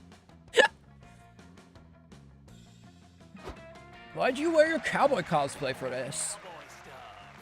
Because this is a serious networking event, and cowboys always mean business. Oh, gotcha. Should I be dressed up as a cowboy too? I thought of that, but sadly I didn't pack any extra assless chaps. Did cowboys actually like do that, by the way? Do they actually like have pants that just had open asses that just exposed the cheek edge to the world? I don't know, buddy. It'll be a struggle for sure. Fudge! And what do we do now? You better give Doug some actually good advice, or whatever advice passes, or whatever passes by for good advice by your standards. Switching wonder. No, listen, Doug, I'm autistic. I'm not gonna force you to make eye contact in any sort of way. Protect it. Yeah, now the meta has changed and the weather is now a top tier conversation. Good idea, Funi. Nothing wrong with the classics. And look, Doug, there's a guy standing alone by the snack table. Go get him, Tiger. I'll be right behind you going to town on that cheese board. Hello, sir. How are you doing today? Wonderful weather we're having. Whoops. Hello. You're Ryan. It is nice out today. So, which game company do you work for? The weather. Bring it back to the weather. Do you think it will rain? Perhaps. I wore my raincoat just in case. That's a very nice raincoat. Tell me all about it in detail. The man spend. Okay, maybe that's supposed to be spent. Uh-oh. It's alright. The man spent 20 minutes relaying the experience of buying and wearing his raincoat. Doug is enraptured. You and Nico eat an entire charcuterie board. So yeah, I love this coat. I know there's no rain predicted today, but those darn weather people are always getting stuff wrong. True, like they said it'd snow and then it didn't. I was the only dope who brought my sled to the beach. Oh man, been there. It's so nice to talk to someone who shares my passion for weather and raincoats. Do you want to exchange emails or something? Heck yeah. Yeah, absolutely. I'd love to have a weather talk pen pal. So would I. Maybe we'll get around to talking about game dev at some point too. Or not. Doug exchanges emails with his new friend, and you and Nico high five.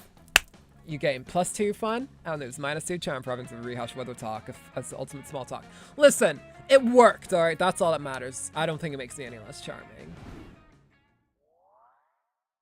Alright, we have another day ahead of us. Let's go. Let's go. Alright. Oh boy. A little bit of a stretch.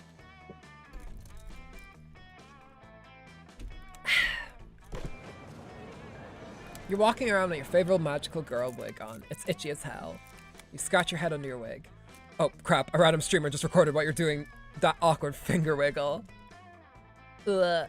I've had that happen before. I mean, not on stream, but with wigs and such. I gotta say, wigs do not agree with me a lot of the time. There's a reason I like cosplaying blonde characters, because I could just... I can just use my default hairstyle. That's why I like cosplaying Misa. Your weird head scratch goes through the entire internet cycle. You get meme shit posted, mashed up, and even turn into a viral dance. Alas, fame is fleeting, and you stop being cool when a CEO does the Magica head scratch in an ad. At least you still get 2 boldness for surviving internet fame unscathed. Awesome. You, Nico, Omen, and Doug are patrolling the lobby when Nico gasps like their soul is being sucked out. Yo, is that Clara Sting? Nico points out someone cosplaying as Hazmat, one of the hosts of the hit TV show Rumor Busters. I assume that's supposed to be like Adam Savage or something from like Mythbusters. I don't know that show too well, so forgive me if I'm a little bit off base with that. Are you talking to me? Yes, you're Clara Sting. I'm sure of it. Am I supposed to know who Clara Sting is? She's the coolest voice actress and cosplay model in the freaking world. You missed out on a lot of great things inside that Iron Maiden, huh? Oh, how dull. Your point. The only amusing modern thing I've discovered so far is bazookas, anyway. I can't believe I'm meeting Clara Singh. Hi, Clara. Everyone look over here and say hi to Clara. Shh. Yeah, okay. I'm Clara Singh, but can't you see I'm trying to go incognito right now?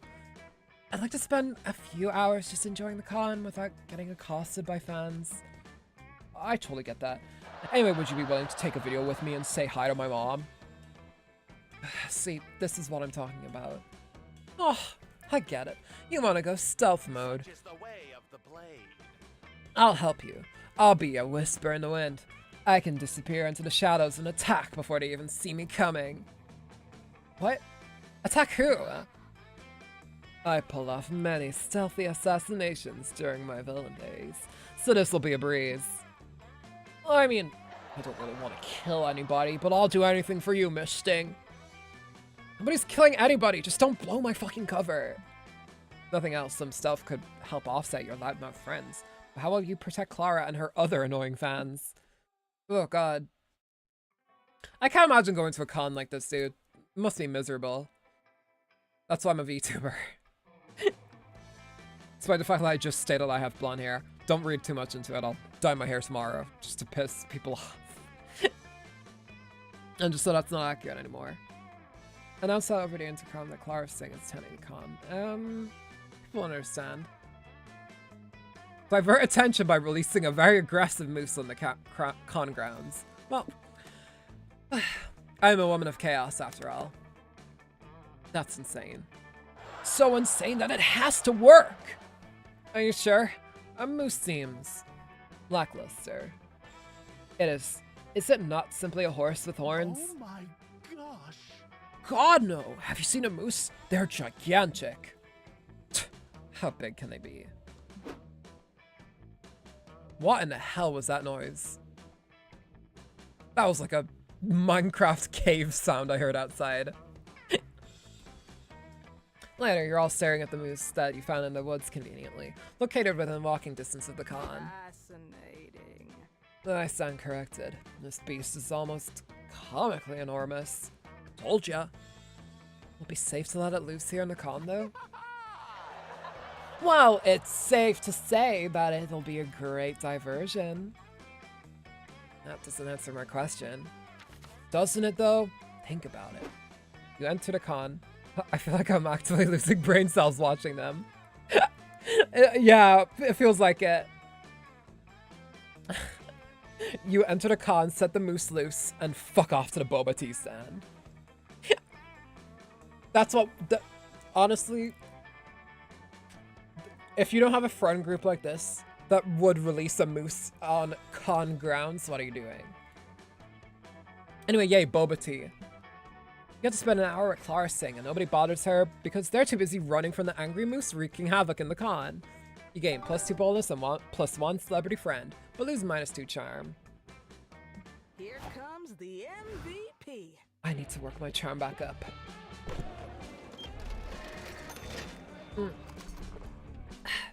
You're walking around the merch hall, sipping a cup of coffee. Suddenly, a Deluxe box set edition of One Kick Boy makes you spit out your coffee. Your spit take lands in the box set because you have great aim, but very bad luck. The vendor gives you the box set at a discount because, after all, it's not a mint condition anymore. Your brand new box set and your excellent spitting skills give you +2 charm. Okay. Afterwards, you, Nico, April, and Zoe head over to work on your super kawaii shifts at the pop-up maid cafe. Do cons actually have this? This is pretty cool. Hey, look! Omen just walked in. So this is the maid cafe. I thought it would be cleaner. Welcome home, princess. Or would you prefer to be called master?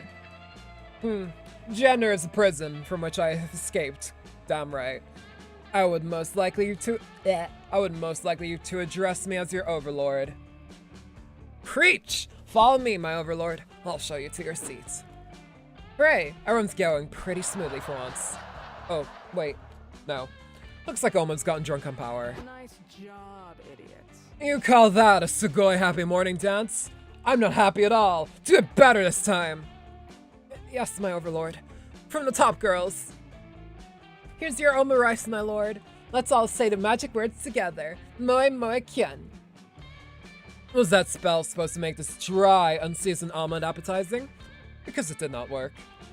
Bring me a medium rare prime rib steak and a chalice of orc's blood to drink. I don't think so. We don't serve that here. What do you serve right now is me. Bring me a steak or I shall order someone to bring you your corpse home to your mother. Hey, I can't help notice that Omen's being a bit much. They're being the fucking worst. I'd kill them if I thought I could get the blood stains out of my apron. Random question time, Lana. Which of them do you think is the most like you? I would actually say Zoe. Cause like, I would have said April just cause, I actually do tend to bottle my emotions up a lot. But Zoe definitely has like a more insane kind of view on fandom and everything that I kind of like to do. Actually, I scratched that. I think Nico is the most like me. Because Nico is very body positive, and I'm insanely body positive. I'm also incredibly humble. But no, Nico's the cosplayer. Yeah. They like to get into character for things. They're quite good at acting. You know, I aspire to be like Nico. I aspire to be like them. So yeah, maybe Nico, but yeah, it's kind of a thing. But I would definitely say that Omen reminds me of my girlfriend. Like, if you got Curry and like made her just like a war criminal, you'd probably get Omen. Yeah. Kawaii. Is there something we can do about them?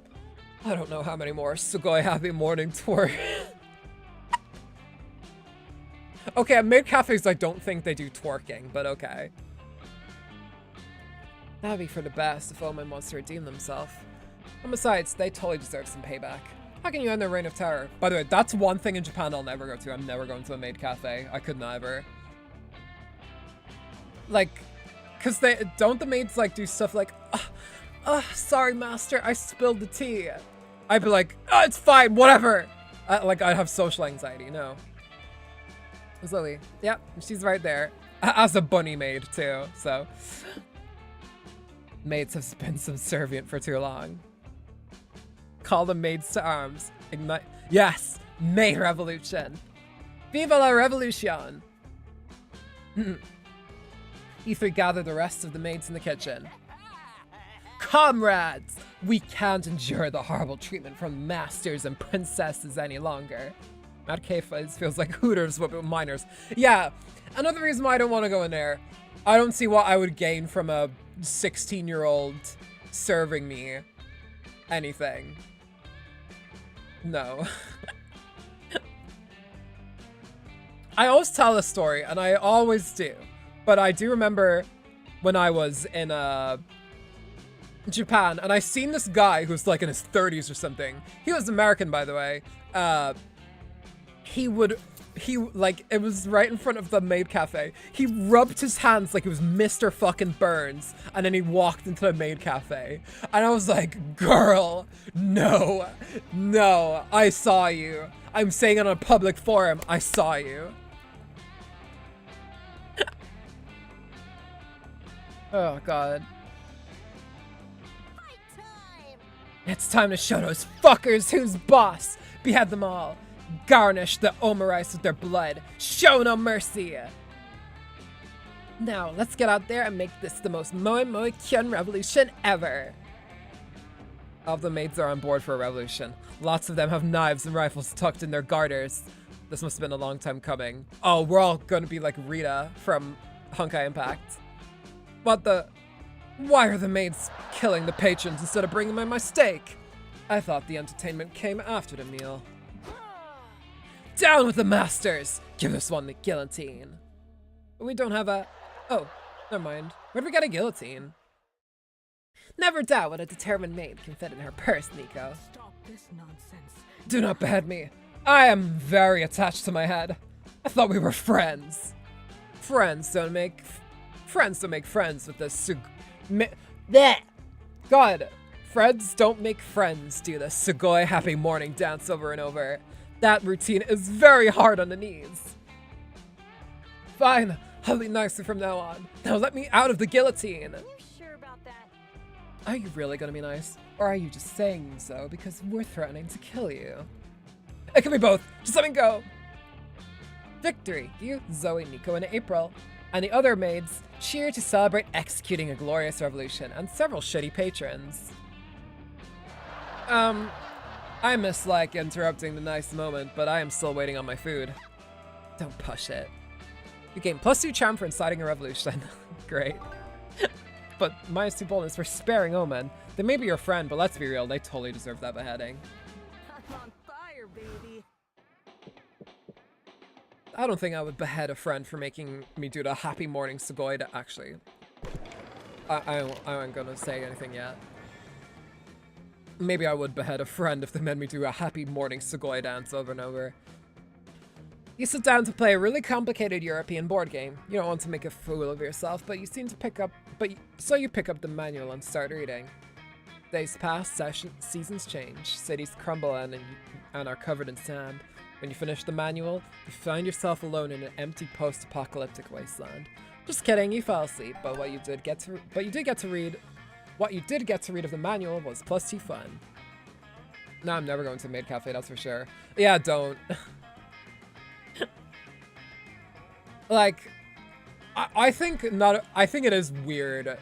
It's a weird practice for sure. If all the maids are, like, you know, of age, sure, you know, have your fun. But if they're like, and I'm not sure they advertise that in Japan either, so. But hey.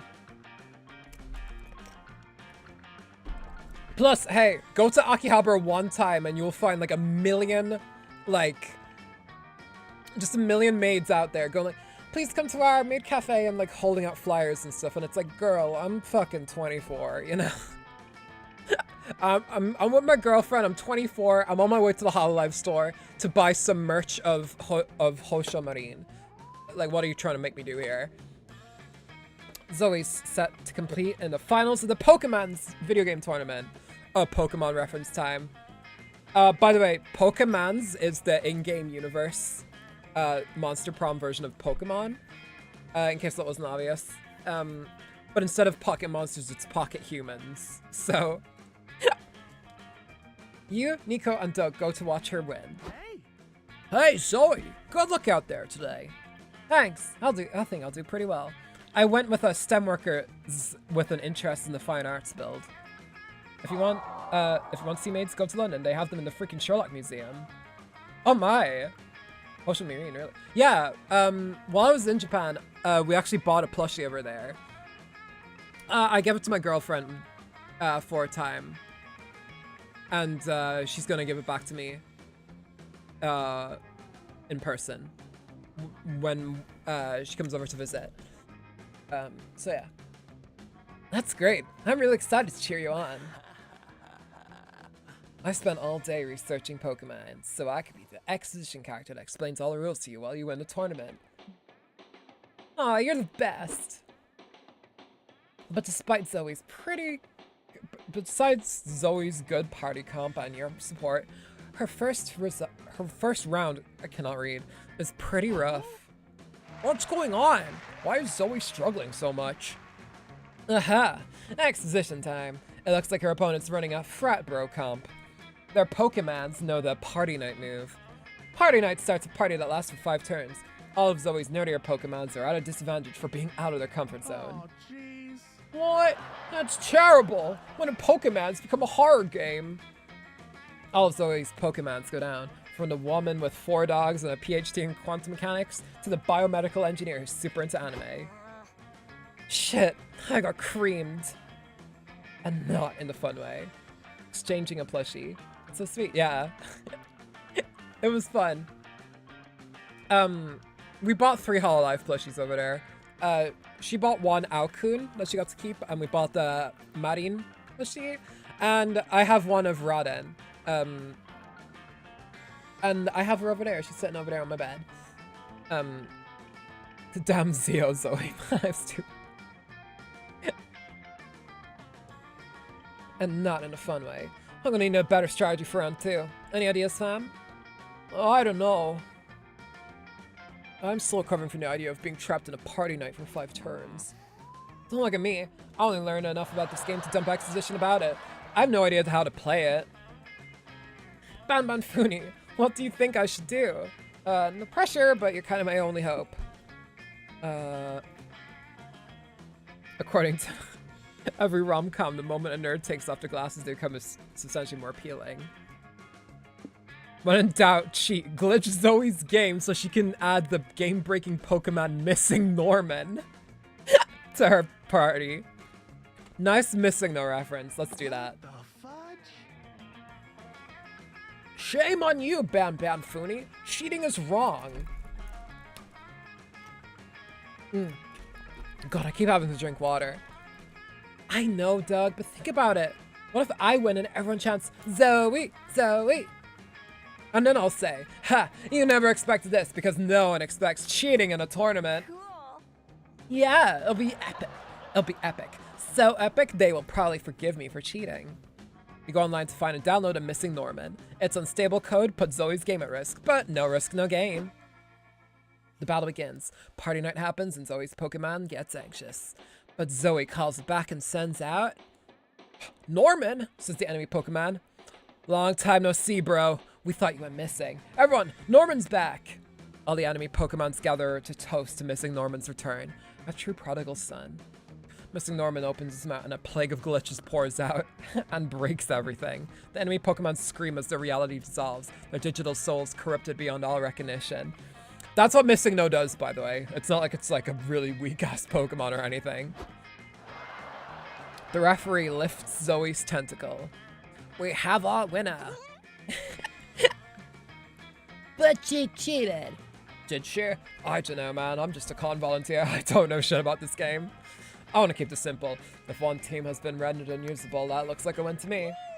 Hooray! Zoe! Zoe! You were right, Zoe. It was worth it. Yeah. Reminder, cheaters never win, except in Pokemons and politics. Ain't that the truth? You can gain +2 smarts and lose -2 charm. Here comes the MVP. Alright, the final one of day 3. You're chilling in your hotel room and staring at the ceiling. When you're already memorized the ceiling, you decide to call room service. Room service asks you, how can I help you? Tell them room service you mesmerize the ceiling because you were bored.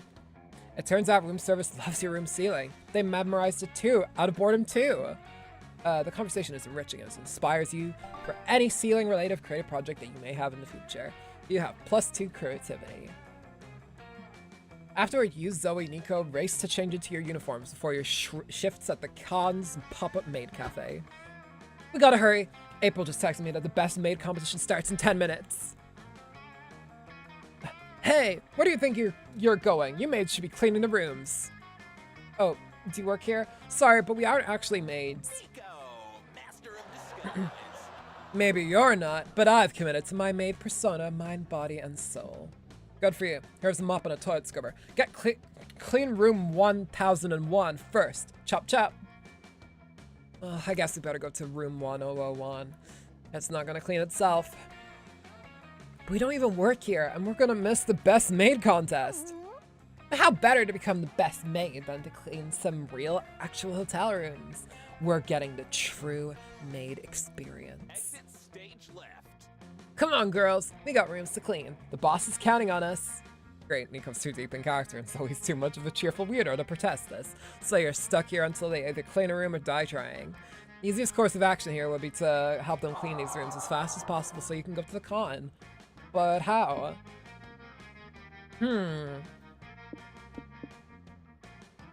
Spend XP, sure. Since you're a video game protagonist, you're able to go into the settings and open up everyone's skill trees. Yep, here's the problem. We spec'd into the cafe maid subclass. We're supposed to have to respec our skill points to the cleaning subclass. Oh, but I like my cafe maid dancing skills. Can't we be tidy and kawaii? Maybe, but we'll have to gain more XP points if we want to have our cake and clean it too. How do we gain more EXP fast? I've got an idea. Cuts 2 hours of you, Nico, and Zoe farming XP by killing rats in the sewers. You've definitely missed the best maid contest now, and your uniforms are covered in rat blood and sewer goo, but your skill trees are about to be max as fuck. Look guys, I leveled up my coordination and now I can dual wield mops. Nice! I'm a level 5 soap mage now. Let's clean the fuck out of this room. Yes! Double thrust cleaning sweep. Shooby shooby, grime and gore, this black mold is now no more. Nico's double mops, Zoe's eldritch soap blasts, and your total apathy towards the situation. The room gets cleaned floor to ceiling. Oh, sorry, did I say cleaned? I meant destroyed beyond all recognition. Good job, girls. I think it looks better in here with all the furniture broken. More open concepts. Breathtaking. Oh, she said it. I'm sure the boss will appreciate all the work, the research we did to perfect the job. You're not so sure, but you don't work here, so this fucked up room is someone else's problem. You, Zoe, and Nico spend the day playing with your new maxed out maid powers, gaining plus your fun and losing -2 smarts.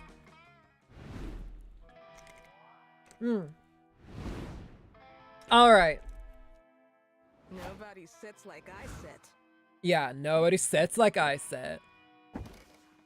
Alright, let's talk to April again.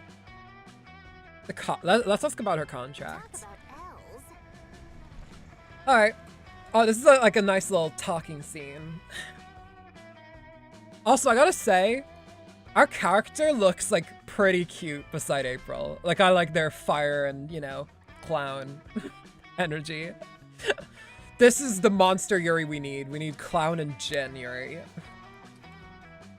Ugh, the contract. It's a blessing and a curse. The company is truly allowing me to reach new heights as both an idol and an influencer. Which is a good thing, right? That's great. It's a great thing. But oh man, the fine print is not that fine. Because sometimes the contrast is working. It's not. Yeah, exactly right. It's so. Ugh, I ship. Sometimes I feel like I've signed away my ability to just be myself. Now I gotta be the character, the persona, the brand. Whoa. Girl, that's way too real. I gotta mind what topics and vibes and whatnot might not align with what April 1st should be. Which reminds me, did you know I was a bit jelly of Zoe when I first met her? Why? No, I had no idea. Why's that? Here's a girl that, like me, is starting to have a distinct fan base, you know? It was refreshing to meet someone in a similar position to mine, and yet it was different. I need to be camera ready 24/7, you know? It can be really exhausting. But Zoe, she's like the opposite of camera ready. She says whatever crosses her mind. What a queen! She truly has no filter. Whereas I have to put on so many filters that no one ever gets to see my true face. I get that. If it helps, I'd say your other side does sometimes show a bit, through all the branding. Let's hope the company doesn't notice. You can't help but realize in navigating a complicated situation, how much of herself is she willing to give up in exchange for fulfilling her dreams? Kissy noise! She's gotta be under some stress. Which is why you switched to watching silly momentgram reels. Momentgram reels? Oh god. I'm as scary as a spider. So you can make your time together more peaceful and lighthearted. Aww. I ship it. Alright, last part of our comic. Ooh, another awesome idea. Before you know it, the con's almost over, and it's time to put the finishing touches on your comic. Bring it home with one last brainstorming session. What's the best way to combat a hangover? Why, of course, it's passionately kissing your own hand. Try it at home, if you're ever hungover. If you're in a band, what would you name it? Unironically, I would love to have a band named Anal Beads Sexy Deadly Whiplash. That's a Scott Pilgrim-ass fucking name right there, I gotta say. Alright, final day, y'all. On fire, baby. We're almost through. Alright, we almost have our date. Main stage. You grab a seat at the main stage where a panelist talks about making interesting player characters. Apparently they should be color coordinated, have a distinct personality, and also be a cool name like Kratos, Luigi, or Banbanfuni. You learn you make an awesome playable character, and that's self-knowledge equals +2 smarts. Later, you and April's clown egg are having one of your now frequent heart-to-heart chats. Can I tell you a secret, little April? I think I'm really starting to like Big April. And this might be crazy, but I think she might like me, too. But you can't tell her, okay? Not even with the telepathic communication I convinced you to share. Then your alarm goes off. April's done my work for the day. You stuff little April into your pocket and run to meet up with her big sister. Hi, cutie pie. Hi, Banbanfuni. It's great to see you. What do you want to do now that I'm free? Whatever you feel like. I just hope nobody tries to split us up this time.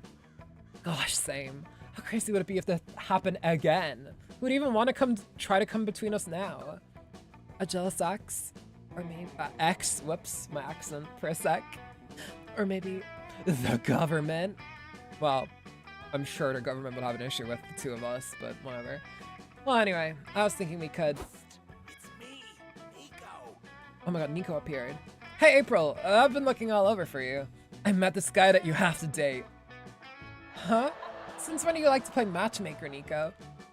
Since right now. Meet my new friend and your soulmate, Serpentito. What is happening? Why is there a sexy snake on my screen? Hola, my sweet tropical flower. Let me wrap myself around your gorgeous, delicate throat. You're joking, right? I would never joke about the true love between a clown and a sexy snake. Serpentious. I think that's a husband. Wait, really? I wouldn't be surprised considering Nico's VA is in husband. I had no idea. Alright. Damn, little April. I should have known there'd be another bump in the road to making Big April mine. This character named Serpenti. Oh. That would make sense. What the heck, Banbanfuni? I thought you registered my cloud egg days ago. Instead, you're just talking to it? That's so creepy. Uh-oh. Uh-oh. Trouble in paradise. This seems like a bad time. Serpentito, and I can come back later. Because VA is in hell of a oh, right. Sorry, I confused them. Oh, just because they're both met by Vivzy Pop. Yikes. The psychosexual attachment you formed with little April seems to be freaking out Big April. Is there any way you can smooth this over and still get the girl? Explain to... This isn't... No. That first one is a no. An egg she laid. Yes, perfect. Hey, it's charming. What? You heard me. How could you ask me to abandon your precious child at some cold, unliving registry? You really think I laid this egg? Well, yeah, out of your clown cloaca, I assume.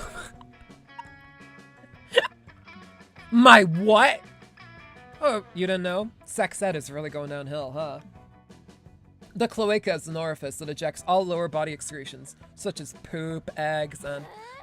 I know what a fucking cloaca is! I just don't have one! I mean, where'd you get all these weird assumptions on cloud anatomy anyway? The Wikipedia page for clowns and fish. I didn't expect so much overlap in the two species, but I'm not one to judge. I think you're at the page for clownfish. Fish and clowns have an extremely different anatomy, for the record. They do? Jeez. No wonder I flunked biology. Either way, I'm really sorry I didn't register your egg. I just thought it was an important part of you and, well, you're really important to me. You're such a silly goose. Aw, you silly goose. I can't stay mad at you, even when you're being a bit of an idiot. Actually, especially then. Honk honk. Wow, that's a very appropriate little aw noise there. Look at that! Being an idiot finally got you laid! Listen, don't I know it, girl? Don't I fucking know it? Never give up on your dreams. You and April go out to diner to celebrate. You order an omelet in little April's honor, with a side of hash browns and +2 charm. Let's show 'em somehow it's done. Ooh. You're in your hotel bag. And you're in your hotel room unpacking your bags. Probably not a good idea if we're leaving tomorrow, but whatever. Crap, you forgot your cosplay underwear. You wanted your cosplay to be 100% faithful, but now you're forced to use your regular underwear. This is a technically imperceptible cosplay tragedy. I feel for you. Here, take +2 underwear. +2 creativity, god damn it. To imagine you're wearing the underwear you left at home. Question, is cosplay underwear a thing? Because I don't think I've ever done that for cosplay. Alright. Hey Red Luigi! We're in the middle of our dating a clown girl arc. Silly goose. Oh, you silly goose. You have ice cream on your face. Here, I'll get it. April grabs a napkin and wipes her face. She finds a stubborn spot in your forehead and begins rubbing ferociously. Dang, I can't get it off. Is this even ice cream? It looks like a red dot. Oh no. Oh fuck! Suddenly April tackles her to the ground. It's pretty hot.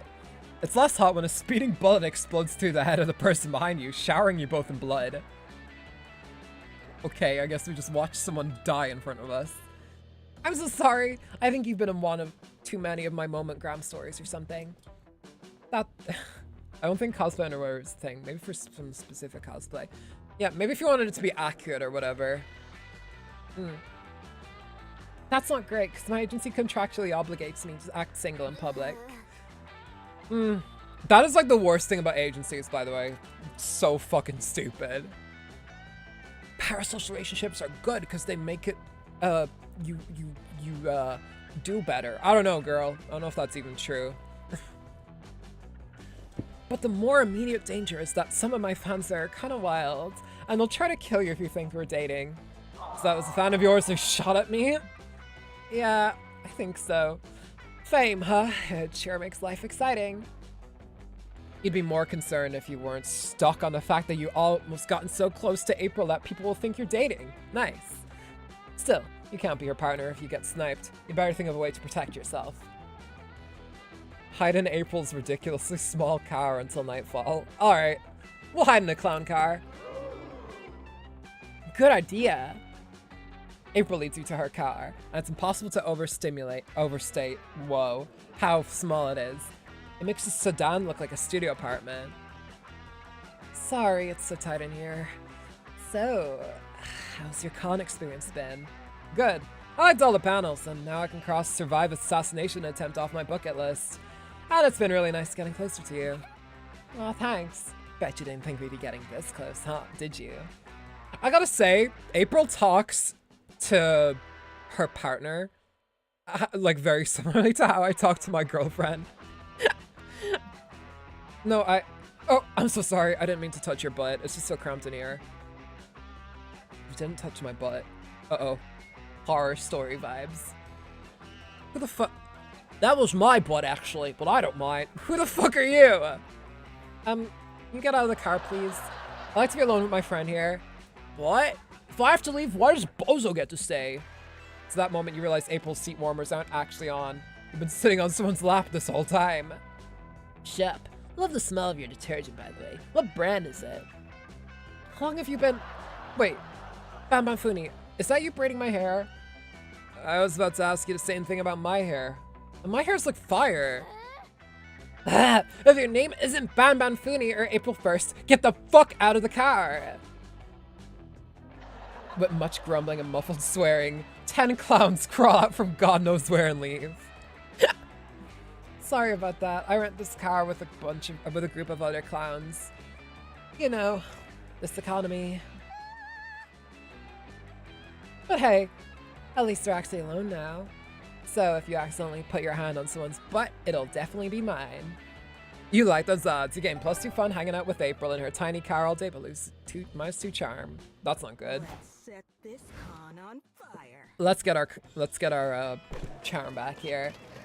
You're about to merch how you find a mysterious fortune-telling machine. There's a sign that says, "Ask a wish and Zoltar will grant it." Originality is not your strong suit, so you ask to be big. The machine spits out a ticket that says your wish is granted. You keep walking around, waiting to get bigger, but you don't feel any different.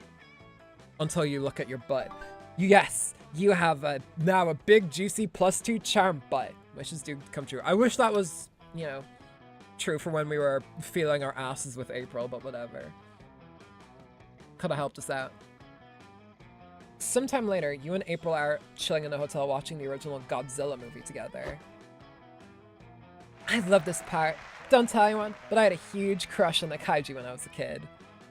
On Godzilla? Okay, is that a common thing? Whatever. You reach for your drink at the same time April leans forward, resulting in her hand brushing against her thigh. Ooh. Okay, I guess you like that. Sorry, that's so embarrassing. Don't apologize. I think your balloon mascots are endearing, actually. And mean, and a bit terrifying. But sure, endearing is the adjective you're going with. Oh, thanks. If I had to have these mascots, I'm glad my agency let me pick balloon animals. They're very important to clown culture, you know. Maybe I could show you how to make one. Yes, I'd love that. April gets a balloon and positions herself behind you, guiding your hands through the motions. You want to blow in enough air to inflate it, but not so much that you pop it immediately. Oh, let's specifically say the original movie because that movie is public domain. Yeah, that's probably why. I didn't know it was public domain though. No wonder Eminem was allowed to name a song after it. Got it. Edge the balloon. You're such a silly goose. Oh, you silly goose. Now, why do you say we make this balloon doggy style? Twister here to make the snout, and here to make the legs. No, over here. You're so close. Yes, yes, yes. Oh, yes, you did it. Thanks. Do you want to keep it? Sure. You know, exchanging balloon animals was a form of clown courtship back in the day. Well, in that case, where's my balloon animal? Oh my.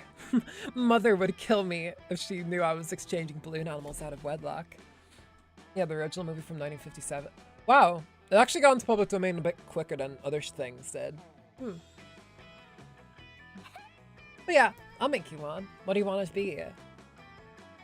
A balloon shape that encapsulates all of April's hopefully horny feelings about you. Let's go boobs. Oh, that's an easy one, but okay. April expertly blows up 2 huge, round, colorful balloons. Ta-da! She holds them up playfully next to her real chest. I ain't reading that. I don't want that audio of me out there. There's a reason, but I forgot why. Fair. You are. We all are. Constantly. I think we're all staring at April's boobs. Come on, Batman Foonie. Get a feel for these puppies. Wait, which boobs does she want you to feel? You decide to play it safe and fondle the balloons. For a second, she seems disappointed. Or did you imagine it? Well, do you like them? I love them. I mean, they're basically just 2 balloons, but they're blown up very nicely. Well, a clown knows a thing or two about blowing. Want me to teach you? Whoa. Okay. She slowly leans into your face, then right before you have a heart attack, she puts a balloon over your mouth. Alright, you silly goose, let me show you how it's done. Who knew balloons could be so arousing? You get +2 fun, but you also lose -2 charm. God damn it. Let's go. I gotta say, I've got 41 fun. That's pretty good. Let's go to the lobby. Alright, final interaction before the end of the con. Let's do it. You're roaming the con lobby when you notice a streamer right in front of you. You turn around to avoid the camera, but you see there's another streamer right behind you too. You're caught in streamer crossfire. You're technically in 2 places at once. You feel imbued by the power of omnipresence. Or at least, you know, by presence. Then one of the streamers leaves, so you're just a random in the background. Still, you're experienced twice the power of any mortal, which gives you +2 boldness. You're walking the floor with April, Doug, and Zoe when you notice a man talking to a very sullen young girl. Surprisingly, April takes charge. Hi, cutie pie. Hi, cutie pie. How about I turn that frown upside down with a balloon animal just for you? Only $10 for ages 12 and younger. Oh, so that's why she took charge. Honey, look, this is April 1st. She's an idol and an influencer. Isn't she cool? No offense, but I don't know I don't know or care who this lady is. Maybe they'll care after this lady kicks your ass, you little asshole. I'm kidding. I love kids. I've never even killed one before. Honk honk. Dang. Is it me or does your daughter really not want to be here, dude? Also, do you like Zoe's Garfield onesie? With her lasagna body pillow. No, you're right. It's my weekend with her, and I thought this would be good fun for us to do together. But Dad, I told you already, I'm just not into all this nerdy stuff you like. I'm into cool stuff, like accounting. Accounting is the best. Accounting? Yeah, I think accounting is fascinating. Does this con have any financial forecasting workshops or collectible checkbooks? No, sorry. We have a waifus with glasses section. Does that count as accounting? I'm sorry, this has been a bust, honey. We can leave. I'll buy you a new calculator on the way home to make it up for you. Poor Dad. Surely there's something you can do to help him connect to his weird, boring daughter. Oh wait, it's 1980. Eden Garden server 1984. 1954. Okay. That's when JFK was still alive, I think. I don't know. You should compromise. If you stay today, next time your dad will take... No. Accounting-based isekai. Let's go. Yeah. Oh, totally. Isekais have a surprisingly varied pool of subgenres. There's guy dies and reincarnates in a video game, guy dies and reincarnates as fantasy god, or fantasy god dies and reincarnates as a regular guy. Surely someone's managed to put an accounting spin on the classics. Let me think. Oh, what about that anime about the guy who gets indebted to the Yakuza and has to become their accountant, and all the Yakuza are inexplicably hot young women? I think you're talking about, help, I got indebted to the Yakuza and have to become their accountant, and the Yakuza are all inexplicably hot women. Yeah, that's the one. I already knew about that one. I was hoping for something more age appropriate. What about reincarnated in another world as a power princess with my spreadsheet? A group of accountants die in a spreadsheet making accident. But they're reborn as magical girls in a world riddled with villains, magic, and lots of mismanaged government funds. Holy shit. Core memory unlocked. You grew up on reincarnated in another world as a power princess with my spreadsheet. You showed a trailer to the girl and her dad. Whoa, they're calculating their gross margins in sync to power their audit energy beam. This looks cool, Dad. Huh, and look at that blonde tsundere accountant. Yes, I think this is a show we could watch together, sweetie. What do you say? Nice one. Father and daughter leave after thanking you for helping them bond over their weirdly specific anime. We did a good deed today. Sure, but this whole thing made me realize something. Gotta go. Why haven't we visited the waifus with glasses section yet? And so you go mend your mistake. You gain +2 fun for helping people through anime and lose -2 charm. Well, we lost some charm at the end, so RIP. But, alright. Here we go. We're gonna ask someone to the con. To be our con love. Because that totally happens all the time. And we gotta choose our girl. Let's do it. Let's go with our silly goose, April.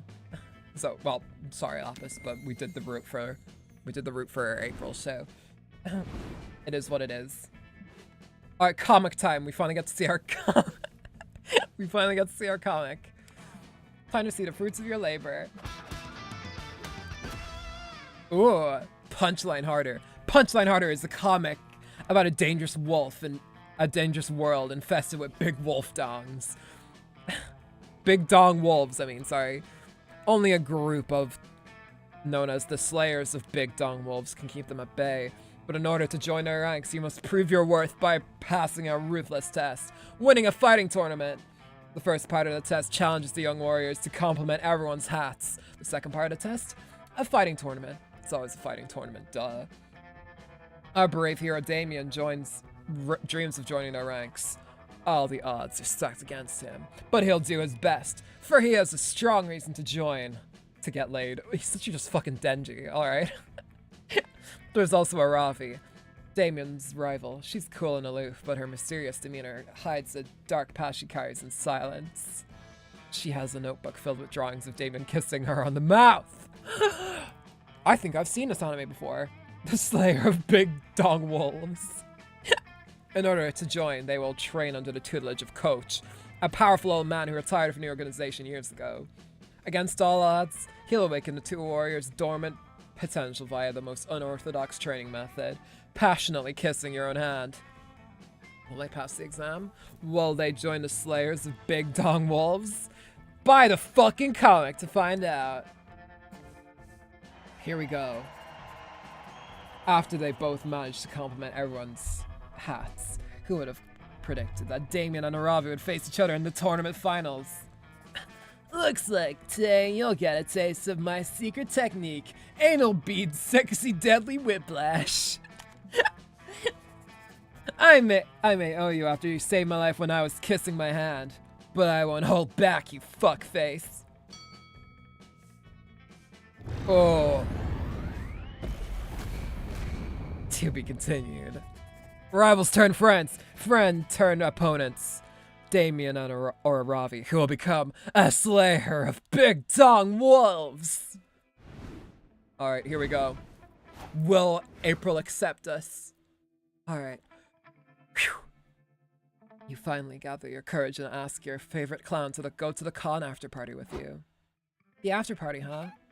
I'm surprised you're not inviting little April. Huh. Nah, I've put that face behind me now. Well, that's good, because I do really like you. Laugh track! Excuse me! Honk honk! So how about I pick you up at 8, honk honk?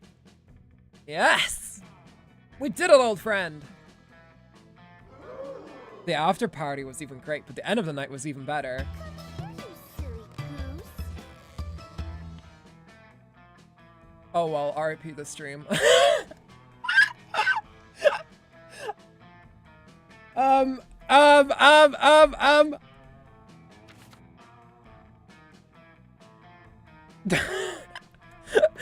Try this now, YouTube. Fuck you. Actually, wait, no immersion. I need to rotate myself around. Hold up. YouTube, pretend you're not seeing anything. Sorry, YouTube. Hang on. Hang on. Move. I'm not. Too late. No. Whatever. Fuck it. YouTube. Take my stream down. I dare you. April took you back to her place and showed you a good time in her balloon room. It was a sight to behold. In a way, you're grateful for all the hoops you had to jump through to date her, since they led to this night of warm balloony bliss. I'm sure they did! Clussy. Yeah, I mean, I didn't lie, did I? Listen, I clickbait a lot. I did not clickbait about this shit. Alright. More Zoa-C. I'm sure you can get Zoa-C in this game, dude. Do not worry. Soon after the con was over, you and April went together to give little April to the registry. Clown egg registry. It was a tearful farewell. Honk honk. Well, con aficionado. Yay! I need more Zoa-C. Oh, I forgot that ending was the naked ending. Before we knew it, the con had ended. It was just 4 days, but we could swear it felt like an entire lifetime. Yeah, we certainly had seen a lot. We got to have sex with a clown. Yay. I need some sleep. Felt like an entire lifetime. All sorts of misadventures took place. Entire friendships blossomed, and we ourselves changed as people. I can't go on like this. The idea of going back to our day-to-day lives made us feel a bit disorientated. Promises were made of not growing apart, of meeting again soon. Still, we would lie if we said it didn't feel a bit sad to leave that all behind. But as each of us went our own way, we realized that wherever we went, these people would always be there with us. And with that came a truth that, to this day, we hold close to our hearts, that no matter where we are, we belong. It's a thought that still gives us warmth, makes us feel, once again, young and unafraid, and reminds us that, even as years go by, we will always be ready to start. When Yay! you would not believe Yay. Also, it's the streamer compatible ending, so we won't get copyright strike. Yay. You don't have to fear, it won't happen with me. We were meant to trust each other. Yay.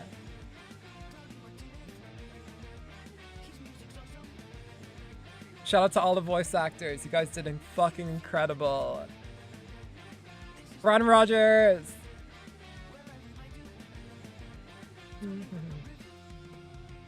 Leave a good review. I already left a good review, so.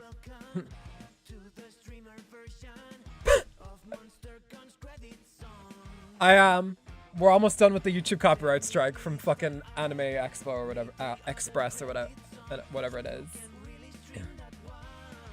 Yay! Shout out to the Discord mods.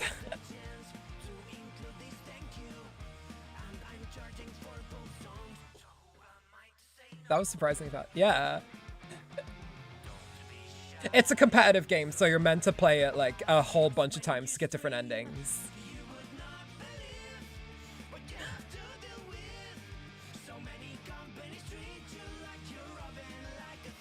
Damn straight.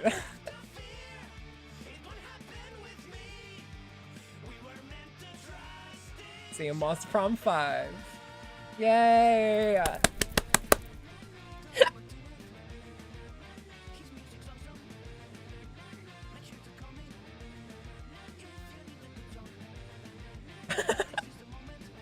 Make sure to call me if you need a theme song.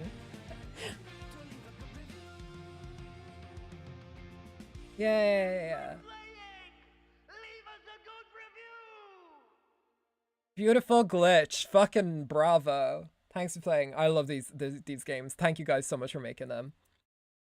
Are you gonna stream it again? Little do you know, you've just unlocked a new plotline. I have? Okay. Now that you say it, in fact, I will. We will be streaming this again. But next time we play this, we will not be alone. Because we have a group of people who are going to be playing it with us. Korea's down to play with us. We only need one copy of it, so yeah. I also kind of want to play with people in private too. That'd be fun. We'll see. Because stream remote play works, so a bunch of people with Steam can just play it together on one game, and I have it, so yeah. Oh, I love this game. I love this series. I love Monster Prom Camp, everything. I love this. I need so. Zoe is in most of the games actually, so no matter which one, Zoe is there. She's a running character, and I love her. Our trans queen, we love her. Oh yeah, don't you have an announcement to make? Thank you for reminding me. I think Carzy knows what it is because Korea's been talking about it in her streams. So everybody, this is my first time making this announcement to people who don't watch Korea streams, but me, Korea, and Anime Star, and a few of our other friends are officially going to be launching a live streamed Call of Cthulhu campaign. Call of Cthulhu is a tabletop RPG, and we will be incorporating live viewer, what do you call it? Viewer participation. Yes. So, yeah. We will be doing that sometime over the next 2 months, June or July. We don't know when yet. We're gonna sort out the planning for that, but it's gonna be awesome. We have our characters all done out. Everything is really, really gonna be fun. It's not gonna be streamed on my channel. It's gonna be streamed on Curry's channel. So you'll have to head on over today or when we do start streaming that for that one. But yeah, I'm really, really honored that I shouldn't say that. I'm her girlfriend, so of course I'd be included. But yeah, it's gonna be really fun. And I hope you all will enjoy it when we start doing that. That is my big announcement that I'm going to be making. I will be a player within it. Curry will be the DM/lore keeper for it. Call of Cthulhu works a bit similar to Dungeons & Dragons.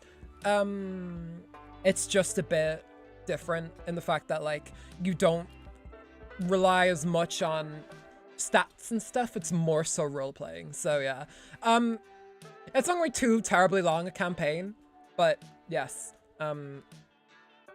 I want to give away more details, but I need to like double check with Curry about everything. I want to tell you guys everything about it, but yeah, that will be taking up a lot of my time when we start streaming that. So there might be some like days where, or like weeks where I only stream like once or twice because of that. So when that does happen, I will let you guys know, and I will direct you over to Curry's channel to watch that. It's gonna be fun, and I hope you guys will enjoy it. We have a lot in store for you, and Curry's been working her, I almost said something insane there, but she's been working her ass off, basically. She's been working her ass off for this, and I'm very, very proud of the point we've gotten to with this. It's been months and months in the making, literally so long. We were originally gonna get like different people in for it, but we ended up actually being lucky enough for a bunch of Curry's friends and Anime Star to join us. So, ooh, it's a really fun thing, and I am ready to start, and I am young and unafraid, as it were. So yeah, that's one announcement. Another announcement is I have bought fucking 100 Line. I bought the special edition, in fact. So for anybody who likes watching the 100 Line streams, we will be getting back to that when my copy arrives in the mail. It should be over the next few days, and when it does arrive, I will be doing an unboxing video of the special edition. So you guys will know what comes in that. So yeah, that's what you'll be seeing when that happens. I'm very excited because I love special editions of games. And I just wanted to support Kodaka and Uchikoshi because I know their studio kind of broke their backsell making that game. So any little bit of support I can give them is always appreciated. So yeah. But something you guys should also support. If you find this game interesting at fucking all, please, I recommend you go over and support MonsterCon on Steam. Go buy the game. The entire Monster Prom series is currently on sale right now for a little over $10. On whatever your currency is. $15 I think it is for the entire series, which is a fucking great deal for literal fucking hours and hours of like fun and comedy for you to have with you and your friends. So yeah, next time we'll be playing this, we will be playing with a group of people. We'll be getting a group of 4 for it, so that'll be something. Don't be surprised if we end up having to use Fugies for that one. So yeah, that's what we got going on. And yeah, I'm very excited for what's coming next on the channel. So yeah, everything for Zoe. Yep. Don't worry, Lapis, I'll make it up to you. Maybe during that I'll have my character go out of her way to date Zoe. Zoe was my favorite in like the first 2 games anyway. I think my favorite right now is April. I just love her. Actually, April or Omen. I like Omen a lot. Omen's really funny. She's very Undyne coded. But yeah. I'll also definitely get someone who's actually like who can do masculine voices, so I'm not just going like blah blah blah blah blah blah blah blah all the time for them. Yeah, but thank you guys as always for coming out to the stream. I very much appreciate it. The next 100 Line stream will be on Wednesday or Thursday, just depends on when the game gets here and when I film my unboxing for it. It depends on Amazon. If the stream is late on Thursday, just blame Jeff Bezos. It's his fucking fault. And yeah, is there anything else I want to say? No, I guess not. We will be stick around because we're going to be raiding on a streamer. I think we're going to raid someone from FaZe Connect. Fuck them. We'll take that FaZe Connect. We'll raid you. Oh, my girl Ramilia. We'll raid you again, maybe. Or we'll raid Doki. I don't know. We'll raid one of them. One of my Oshis. We'll see. Alright. And I'll be having fun with the Dark Ages coming in 3 hours. Yeah, it's 3 hours. I hope I was a good use of your time. Please enjoy the game. And hey, if you got any thoughts of it you want to share it in Discord. That's a reminder to y'all, by the way. If you haven't joined the Discord, please join it down in the description down below. It's right there. And you can have all the fun we have in there with that. So yeah. Yes, good night, Bartek. Good night, everybody. Please remember, if you haven't already, please remember to like, comment, and subscribe. It helps the channel out a lot and helps us get out to more people. I would really appreciate it. And yeah, show us around with your friends. And remember, please support MonsterCon. It's a really awesome game, and Monster Prom in general. These people are really awesome. Join the Monster Prom Discord too. The devs are pretty active on there. So yeah. All right. Thank you all for watching as always. Please remember to leave a light on, remain on this earth, and I'll see you in the next stream. Stick around, we're gonna raid someone. All right. You all are awesome. Stay cool, as it were. Bye-bye.